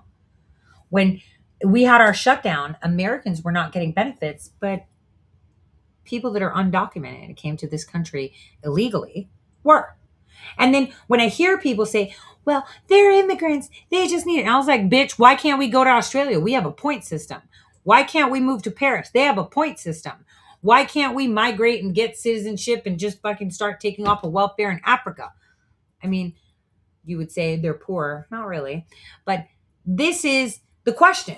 Europe opened up their door and created new programs just for people that walk through the border. That had never happened before. Ever. When you look at it from that perspective, it all makes sense. But unfortunately, we're so caught in this fog of war and information warfare where it's like people are pissing to be first to say shit, and their shit is half-baked or bullshit in general. And that's a big problem. Very big problem. So let me see if I can tie this up in a little bow for you. We're going to see more of this shit. How about that? We're going to see a ton more of this shit.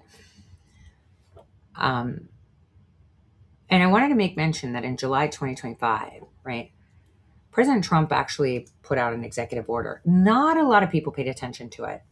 But basically, this executive order kind of encouraged states to open up insane asylums, where they would do the 72-hour hold more. And I think it's necessary. Because there's a lot of people, and I think a lot of the academics, that are going to lose their shit when everything's out. They're going to be like, they're either going to be like, I'm resisting and I'm going to focus on what I know, and I'm cognitive dissonance. Like, nope, this is what I'm watching. Or they're going to be like, holy shit, I was duped. And everyone else was right. And I was wrong. And oh my God, what am I going to do? They're going to lose their shit. And for those people, we should pray. I mean, last time people lost their shit, they were jumping off buildings with the Wall Street crash. So, it's pretty terrible. So I'm trying to watch the news to see if they showed up in fancy dress to protest Melania Trump. I know that they've arrived. I really wanted to go, but I just couldn't. My mom's sick and stuff, and I have to, I have obligations. So I had to pick movie or work. I mean, I wanted movie, but I didn't go. But my friends are going, so I'm going to find out, on text. I can't wait to see pictures. So on that note, everyone, please review their video. Pay attention to what they say. And remember, when you're out there and you see protests, the medics aren't really medics. They're the ones feeding intelligence. They're the ones taking pictures for their LEO friend that creates the database in order to, fill it up. And I'm going to give you a little scoop on this. The link that I showed? Hold on, I could share it. I have the Airtable open for Minnesota, right? I'm just going to share that. Right, hold on. See how I could do this. So, where is it?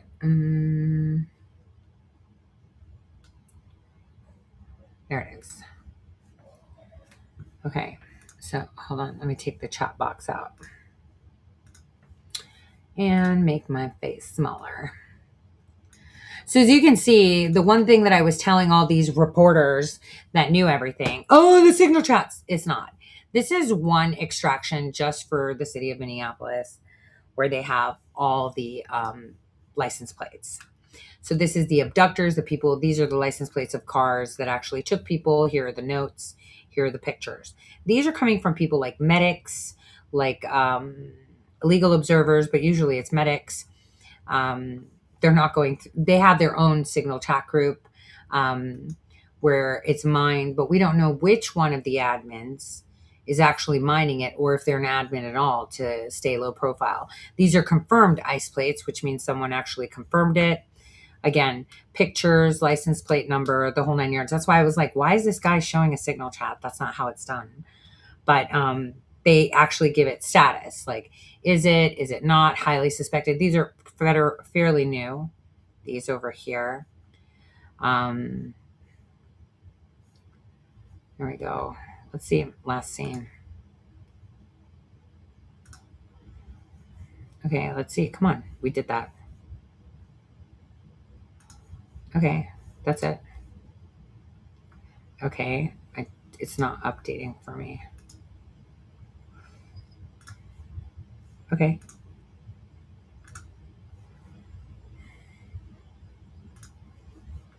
Okay, just sort. Sort it. Fucking thing. I hate Airtable. Maybe it's interference with my streaming software. Or I'm just dumb. I doubt that's the second one, but as you can see, they just update them constantly. Oh, let me refresh. Oh, we have more now. All right, let's see. Can we update? Let me try that one. Okay, did it do it? No?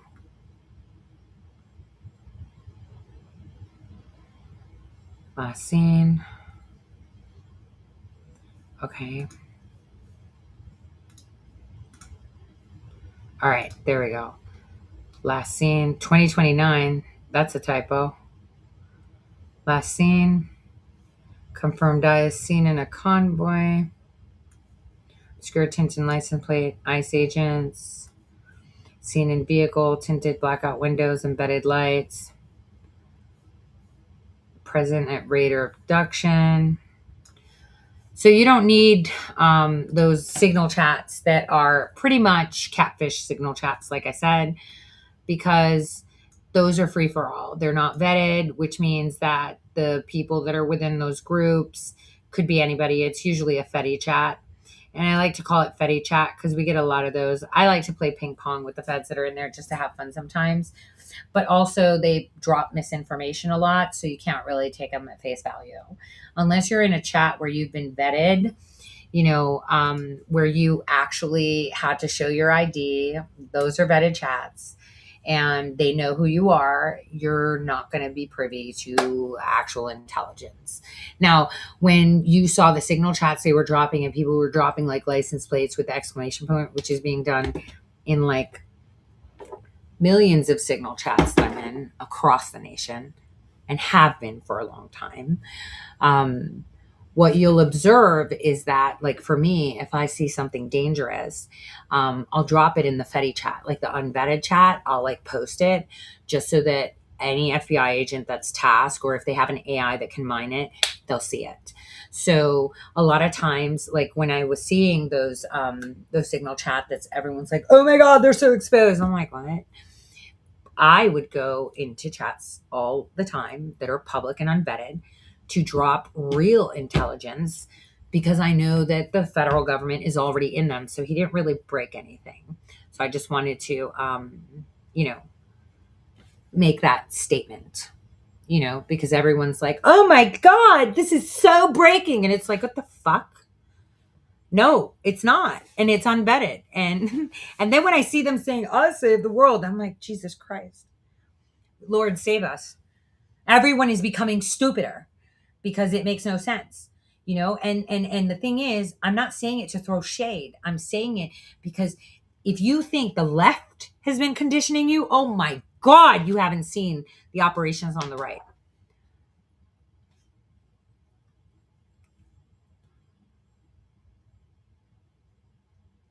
What? Okay. I saw something on my screen that didn't make sense. So President Trump and Melania already got to the Kennedy Center. Super jelly for all my friends that are there. I hope they have fun. I'm going to try to light the cigarette. It really pisses me off that cigarettes like burn out after a while. So I'm not throwing shade in the sense of it's not a good thing. It's freaking amazing that someone actually picked up the signal chats. We've been talking about it for how long? I've actually shared links where I told you guys to all join so we could go watch them. It's not about that. And that's what I hate, that people minimize me to their stupidity level. Bitches, I can crush you with my mind. That's not the point. The point is that you're making people think this. And I know, I always try to think of that you have to meet everyone where they're at.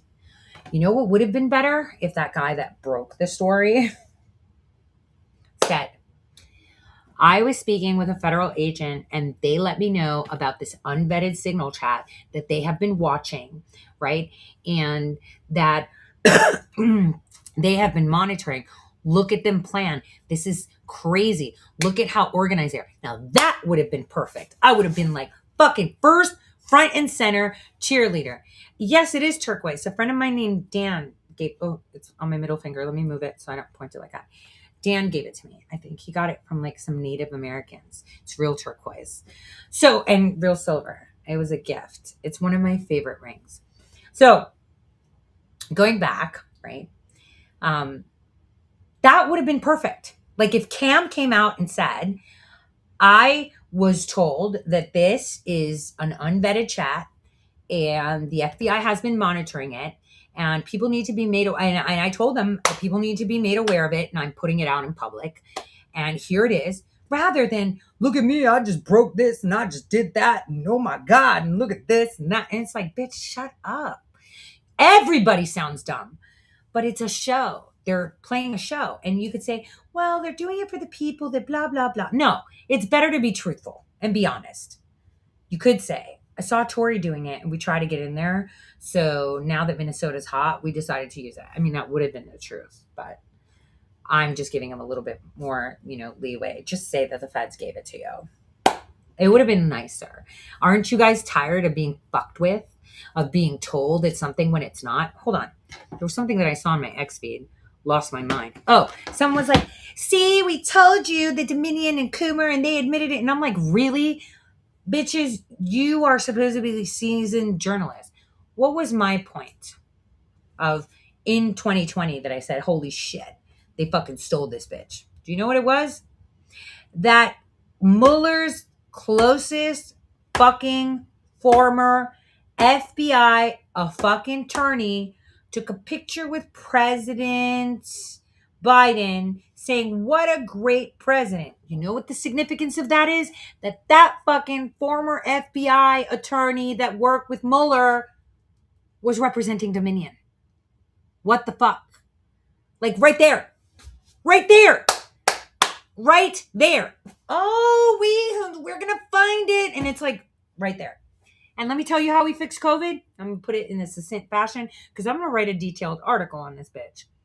No, we don't have to blame them for using HIV and Moderna. We already know they did. Moderna told us. We don't have to blame them for making a vaccine so quickly that it caused damage. No, because Obama already made a law that said you can't fucking sue them. But what we can do, right, is hold them accountable. How do we do that, Tori? I fucking told you in April of 2020. Fauci says that they went according to the WHO. CDC said so too. So did the NIH, correct? Yes, no, maybe so. Basically we should be going after our state governors that did the mandates, but I digress. But let's focus on this for a second, right? Correct?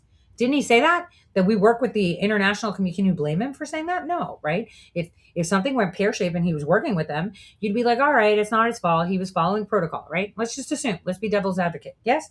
Are you guys on the same page with me? Right? Because I'm going to give you the solution that nobody wants to do. Easiest. I love Occam's razor, right? I think all us geniuses love Occam's razor. So, what's the way? Pretty simple. Hey, Mr. Fauci. So you guys were alerted to this and you looked at all the paperwork, correct? Yeah, we did. We saw all the paperwork. And yeah, we were like all over that shit. Oh, that's fantastic. So in April, you decided to make remdesivir protocol for all people that were sick with COVID, correct? Yes, I did. And how did you come to that conclusion? If I was Fauci, I'd be like, I plead the fifth. Because guess what? If he tells I cooperated with the WHO, that would be a lie. If he says I cooperated with the international community, that would be a lie. Do you know why? I told you guys in April when I found that document that they were getting paid. Do you know why? April 2020, I told you. Be careful of the vaccine. Be careful of the treatments. Fuck the disease. That's one aspect. The crazy one is the vaccine and this. And I said it in April of 2020, what the problem was. What was the problem? Remdesivir was determined to be that it had no efficacy on COVID. In fact, it increased the possibility of death by over 50 fucking %. So it was banned to be used on COVID patients. China wrote that. Russia wrote that. Europe wrote that. Who had that? So then why did Fauci, after all these countries said that protocol, remdesivir, kills people, it's all documented. It's not like I'm making that shit up. It was fucking on their website. Go look. Why would he make it protocol? Why would he make it protocol? So you want to hold accountability? That's how you fucking target it. Simple fucking question. Do you not think that I went to Congress and told them this? Do you think that I didn't tell anyone? Do you think I didn't say, hey, why don't we question Fauci? Just a couple questions. Hey, I know there's rumors going around that you're a fucking tyrant and a fucking little Hitler guy, Mr. Gobbles. But this is what I would do. If I was in Congress, I'd be like, but let's take it as this. You were listening to what everyone was saying. I get it. The whole world was on fire. Everyone was talking about it. I totally get it. We did what we could do. Gotcha. You did your job as well as you could. Congrats. But can I ask you a question? How did you come to the conclusion to use remdesivir as a protocol? Like, who did you have that conversation with? Like, where would this? Can you tell us how? Because if he says, well, the international community, international community? Can you cite that? Right here, it says, what's going on with my screen? What am I seeing? Right here, you see this? It says China in January of 2020 said, don't use remdesivir because it increases the death possibilities of the patients by over 50%. Wait, do you see this? Japan said that too. Holy shit, so did India. Fuck! And Europe? So who was it that told you that you should implement it as a protocol when all the other countries banned it because it was killing people? Just to answer the question. I mean, you did all the other things with the vaccine and the stupid masks and the distancing because everybody said it. But who guided you on this? The same everybody's that told you about the masks and the distancing and that, normal immunity doesn't matter? I'm just answer the question.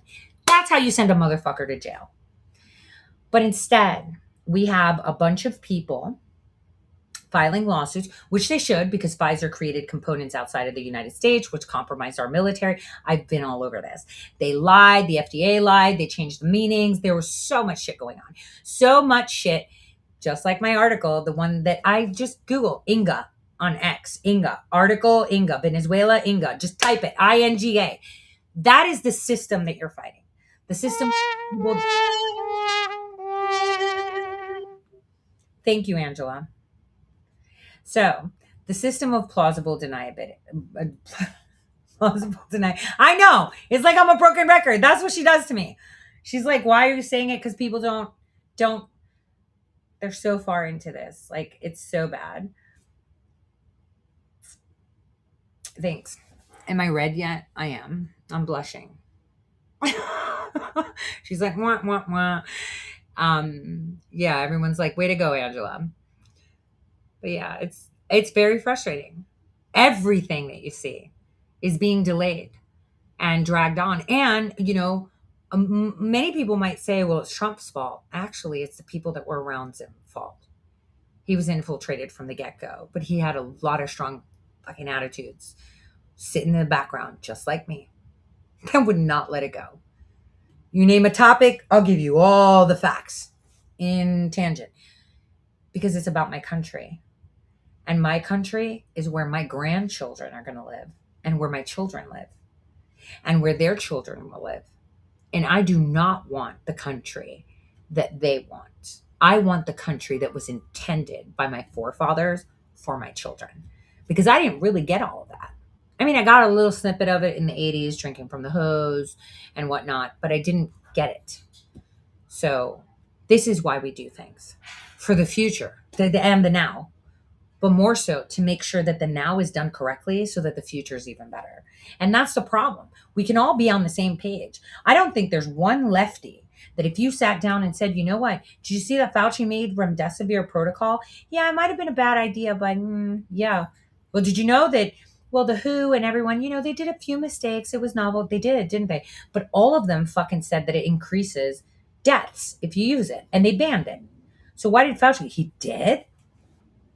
Suddenly they're like, So having conversations, hey, Fevers, having conversations with a lot of people from the CDC.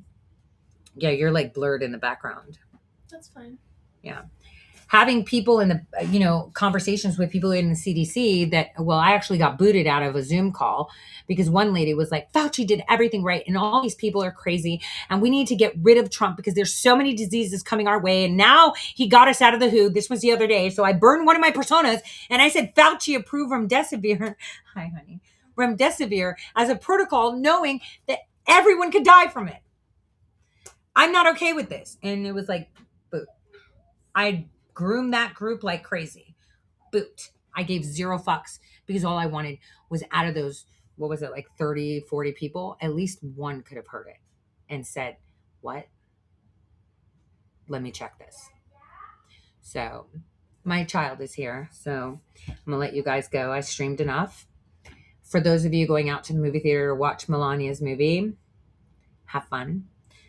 The combo of remdesivir and ventilators. Oh, hold on. Let's talk about ventilators. Can I tell you guys about the ventilators just for a hot minute? So you know what I noticed in 2018? So I was always hounding Senator Hoven of North Dakota. Reason was he was governor. He was the governor. He was like in charge of the Bank of North Dakota, which is the only state bank. And a lot of the loans that a lot of the money that the Chinese paid for the land that they got around our missile silos went through that bank. And then I saw that he was stacking like LLCs all at the same address that had like specific names or whatever. And one of those LLCs made massive motherfucking purchases and investments in, take a wild guess, in 2019.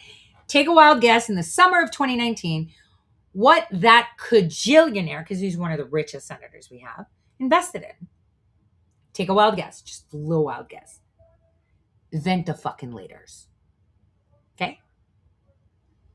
Ventilators is where he invested in the summer of 2019. I have a shit ton of articles talking about him and on ToriSays.com. And, you know, I'm not ready to speak, but as you guys know, I haven't updated my website at all with any of my articles. They've all been going on Substack and X for a reason. When I'm able to speak on the matter, I will. So go there, take a look at what I wrote. See, it's like they knew. I mean, they did, because Governor Burgum at the time invited Bill Gates to the Governors Association meeting in November of 2019. And he brought a guest to speak to all the governors. Want to take a wild guess what they were talking about? Come on. Come on. Twist my arm. Pandemics and how they should respond with mandates. So peace out on that one, guys. I'm going to see you guys. I'll be on air tomorrow with DC Lindstone. And it's going to be a Scotty Moore tribute. So I can't wait. I've never met the guy, so it'll be my first time meeting him. So you guys, as you know, I don't go on people's shows very easy.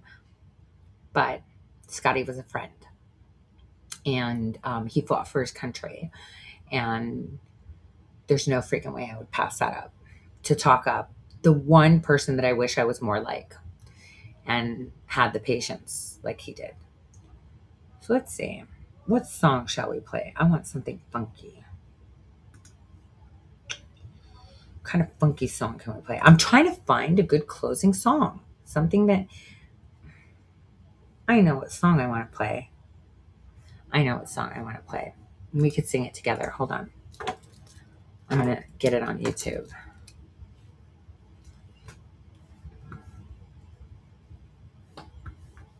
It's one of my favorites. Been playing it for years. You know what, actually? Here's what we're going to do. Hopefully, I do not get... they'll probably just be like, hey, you use somebody else's shit. I don't get paid by Google anyway. Remember when I was talking to you guys about Nicki Minaj being a patriot a long, long time ago? And I kind of like showed you guys this video of Nicki Minaj. And this video also not only had Nicki Minaj, I should show you both music videos. Let's close this. You want to see people who were in the background knowing all this shit from way before? Let's go with the first song. Hold on. And I want you to watch it. I showed this to you a long, long time ago. And you're going to think to yourself, what? Yeah. Specifically, this song was uploaded to, it was 13 years ago. I think it was re-uploaded 9 years ago. 9 years ago. Way before COVID. So you tell me Make it make sense, right? But you know, what do I know? I just Google shit. Who said that? All right. That rapist CIA asset. Let's go. Let's listen to some really good music now. The truth is out there. Members of the press, the American public, and people of the world. The original money came from the Nazis, the Nazi government. Teleportation. Look. Well, this is the mysterious case of Dr. Ada. Okay. Looking after her patients was her only obligation. Wait. No, wrong one. You need to see the video because that'll make more sense to you. Hold on. Give me a second. You need the right, you need to see the video clip. Like, not bullshit. There we go. Now we're talking. Now we're freaking talking. Here we go. Ready? Hold on.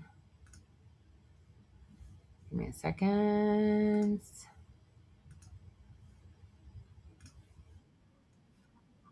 The truth is out there. Members of the press, the American public, and people of the world. The original money came from the Nazis, the Nazi government. Teleportation. Look.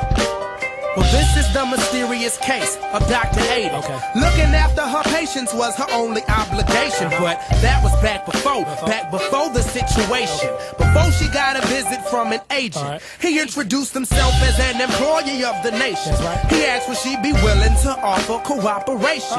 You fit the job description and all the qualifications. If interested, I need your signature on this paper. She signed a dotted line without the slightest hesitation. She then received the letter stating the rules and regulations and the military bases where she must be relocated. She is not to discuss any business that's work related. Lawyers found the documents and showed it to the government. They knew immediately something was wrong. The U.S. government allowed it to happen. The FDA allowed this to happen. 350 additional military intelligence witnesses. So they made a huge profit. In Central America, on a classified location, before border control, before illegal immigration, inside a lab where chemicals are manipulated, is where we see Dr. Ada. She's very concentrated, but her concentration's broken when she hears a conversation down the hall. Small talk about destabilization, and out of curiosity, she wanders from her station. Inside an unlocked office, she does some investigation. She breaks into a file with top secret information, probably some of the most disturbing documentation she ever saw in her life. The article simply stated a study being conducted on human civilization. Why would the Office of Naval Research be interested in a UFO book that contains the story of a disappearing Navy ship? And then they dumped it in markets overseas. World population. Their family members are dying because they're becoming infected with the disease. I know we're not alone in the universe. Yeah. Deep down inside, she wished it was all her imagination. She couldn't doubt it, cause there it clearly stated she works in a facility where viruses are created. And not only that, remember when she had her patients?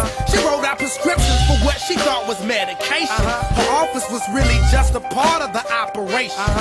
She wipes her eyes as they water full of frustration. How? A victim of government experimentation. Where's the justification? Where's the justification? Where's the judge when you need him? He's probably on a vacation, probably inside of the same country that these events take place in. But as the puzzle pieces fall into proper arrangement, yes, we begin to see the intentions of these creations. The patterns of epidemics like HIV in the 80s, biological chemicals designed to be contagious is nothing in the business of controlling a population. The negative impact of population growth on all of our planetary ecosystems is becoming appallingly evident. And I will testify before the Congress under oath about everything I have said and more. That we are not alone. After this company positively, absolutely knew that they had a medication that was infected with the AIDS virus, they took the product off the market in the U.S. and then they dumped it in France, Europe, Asia, and Latin America. The medicine's called. It was an injection medicine that was used for hemophiliacs, mostly children. Children had been born with an incurable disease. Hold on, Mike. So hold on. So you're telling me that Bayer knew that this drug was infected with the AIDS virus. They yanked it from the market in America, and then they dumped it in markets overseas? They had to figure out a way, Joe, to make a profit on a product that they could not sell in America. They were just grabbing indigenous people off the street and throwing in front of the radar beam, and let's see what happens. It's sort of like a dream state. What should Americans do? What should they fucking do?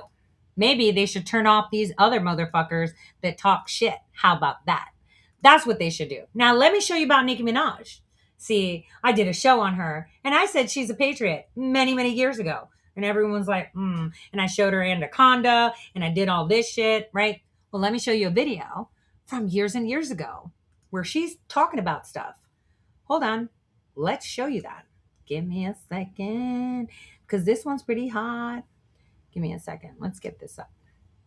Let's get this up. It's going to be dope. I promise. You're going to love it. You're going to be like, what? How did I not see this before? Yep, you did. I showed it to you. So, but like Hillary Clinton said, the memories of people are pretty crazy. And this is the clean version. So, Nicki Minaj being a patriot is not something new. It was always such. Just so you know. Now, take a listen to this one from how many years ago? I think like 12. I'm out of my mind, out of my mind. I'm out of my mind, out of my It's B.O. I'm out of my B, out of my I'm out of my mind, out of my mind. I'm out of my mind. G got it, oh my. I was doing fine. Once upon a time, till my brain left and it didn't say bye. Don't look at me wrong, I'm out of my mind. Like Nostradamus and Da Vinci combined. So paranoid of espionage. I'm watching my doors and checking my blinds. My brain's on vacation, they're telling me. And I'm bipolar to the severity. And I need medication apparently. And some military convulsive therapy. I am a rebel, but yes, I'm so militant. Still a eligible for disabilities. I am psychotic, but there is no remedy. This is not figurative, this is literally. If these boys go dumb, I go to the mental facility. See, man, I'm so out there, I slap eyes with E.T. I don't need a feature, they don't want me eat them a la carte when I'm on this beat. If you feel the same as me, then you gotta agree. I'm out of my mind, out of my mind, out of my mind. I'm out of my mind, out of my I'm out of my out of my I'm out of my mind, out of my mind. What's your name, POB, so they calling you Bob? Stop playing, that you know that I'm known for the Bob. Couple hit songs, got you thinking you a heartthrob. Well, this thing sound good, make a dog I wanna solve. You don't need a feature, I'm the feature. You gon' be the priest, and I'ma be the preacher. You gon' be the him, I'ma be the Shira. You gon' be the Grim, I'ma be the Ripper. Got airplanes and night skies like shooting stars. Well, you gon' really need a wish right now when my goons come through and start shooting stars. You know I'm all about shoes and cars. I'm kinda drunk for a booze Bacardi. I told baby when I get my new advance and my blood, I'm on a blue Bugatti. You know I graduated summa cum laude. That's why they thinkin' I'm Illuminati. As a matter of fact, let's kiss and make up. I'll help you escape from my blue Ducati.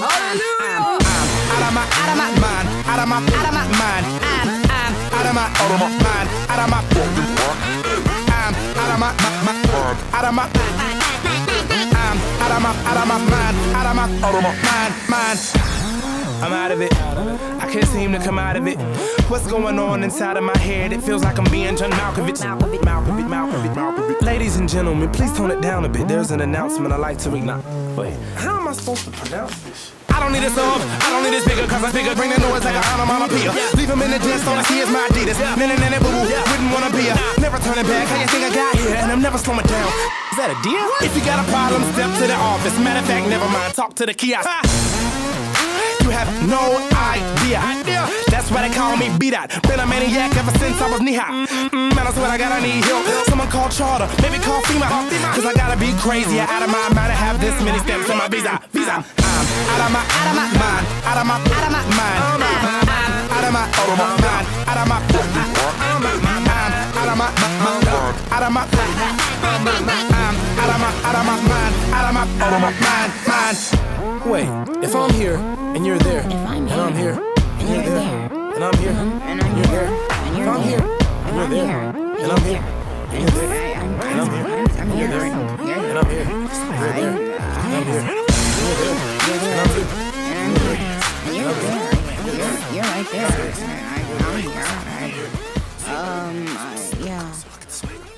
Yeah. Nikki, B.O.B. House. They might be listening. Did you hear that? They might be listening. So for all of the people out there that are like, oh, she's just jumping on the train, that bitch has been on the side of humanity forever. And for that, she gets props. And you know what? B.O.B. should get a position in the Garden of Heroes too.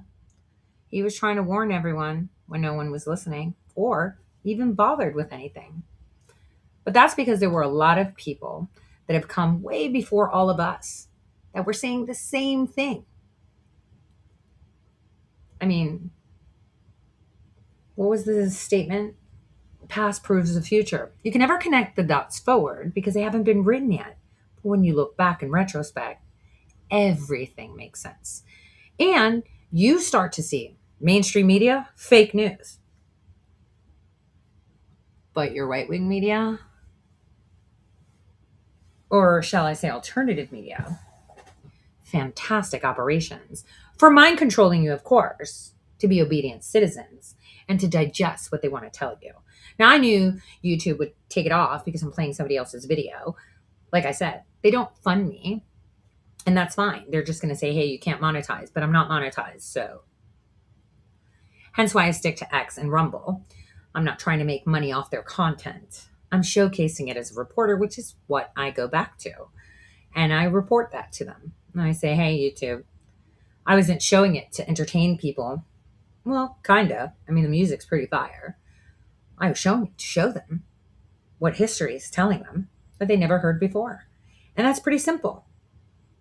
So, if all of you do want to rectify the whole vaccine issue, I would highly suggest that you write to your president and tell him those simple questions I told you. Now, that would be appeasement for the people. And on top of that, no one can say President Trump did it because he was in charge. See? That's all you have to do is make your voice heard. And I saw a video that may be my anthem for the voices that were silenced. I'm constantly being silenced. Truth has a nagging way of pissing a lot of people off and pointing out deficiencies and pointing out idiocracy. Because if you think about it, isn't everything about elections exactly what I said in 2019? Didn't I demonstrate that in Kentucky, not only were they stealing votes through the algorithms, but that the company that was in charge of the Hart InterCivic machines was also in charge of the county election systems. So two separate entities, the machines and the county computers. But you know, everyone else is an expert, and they had you banging on doors and canvassing. I guess that would have helped more with showing just how many illegal people were voting, but also legal migrants were voting. I think I made mention that in 2008, my devil of an ex-husband, when I went to vote, was on the fucking list. And I do remember that in 2016, when I went for the primaries in North Dakota, his name was on the fucking list and mine wasn't. To the point where I was telling the ladies off and they called the sheriff on me. And I said, why do you have a non-U.S. citizen on the voter rolls? Would you care to answer? And why am I not on them when I've served and I am a U.S. citizen? That's all documented too. Those calls are documented, all that shit. So bring it, bitches. You could say whatever you want. You can go all out. They knew you would follow the stars. But truth can't be deleted. It's going to be there and it's going to fucking haunt you. And it can happen after I'm dead. I'll be like Picasso. Okay? It gets me so mad when I see shit like this. The posturing. When we can end this the minute we say no. But we've outsourced our thinking to people that tell you they have insider information. And you know what? I have to say, it does benefit us in a sense that the other side thinks we're really dumb. But unfortunately, it's dumbing down Americans too. Completely. And that's the problem. And, you know, no matter how many times I say, I'm not seeking credit, I already know. I'm seeking clarity. You know, have you guys ever asked, like, Dr. Frank, why did you make us Canvas when it was always about the algorithm? Did you ever ask these people, why did you tell us this? Why did we make a movie about mules when we could have just targeted the software? Did I not say that what they do is they steal it digitally and then they manufacture the manual evidence for it, which, again, showing the mules proves that point. But we didn't have to go through all that. We could have just said, hey, they're not certified. So anyone who elected after 2016, you're out. Apparently they're not certified. Get the fuck out. Let's have a whole new fucking election thing. But instead, we had this. And a lot of people might say, well, how would have it looked back then? You're right. Maybe it had to be this way. Maybe. I mean, I'm in the state of Ohio. And in Ohio, the Ohio State Constitution says you can't impose medical remedies on someone. The Ohio State Constitution says you can't force me to do diddly fucking squat. The Ohio Constitution says that if a company actually enforced medicine for you to work, they can't operate in our state. Yet Governor DeWine, Secretary of State Frank LaRose, the auditor, every motherfucker in executive office didn't give a fuck. They even ran a lottery coercing children to take the vaccine. I was extremely angry. I went to the Ohio Supreme Court. And you know what their response was when I said he needs to stop this mandate shit based on the Ohio State Constitution? They didn't even entertain it. They just said, no, we're not doing that. All of them should be rounded up. LaRose, you little fucking cunt. Now you want to be an auditor to cook the books for the shit you did? I don't give a fuck what kind of deal you did. As a Green Beret, you're a fucking disgrace. And I'll make sure that actually happens. And hence why we have our lawsuit against the high school. First one, actually, that's in the courts right now. That's viable. And even though, what was it, like $250,000 going up to the Supreme Court for this Mayfield case that we paid out, this one's going to be expensive. The lawyer actually said it's going to be a fortune. Discovery? Oh, bitches. Come on, can we guess what we're going to discover? Can you guess what we're going to discover? Where's the data? Ooh, what about the teachers' unions? Hold on. Did the teachers get a memo from the teachers' union? I mean, we already have that. But during subpoena time, if the teachers' unions encourage teachers to encourage children to get the vaccine, that's got to be a big problem. So pray. I hope all of you come into a sudden flow of money because we're going to need a lot for that lawsuit. But we got them fucked up right now. And that's thanks to my daughter who said, Mom, you work so hard and you were right. And I thank you for standing up for my rights. I'll do it.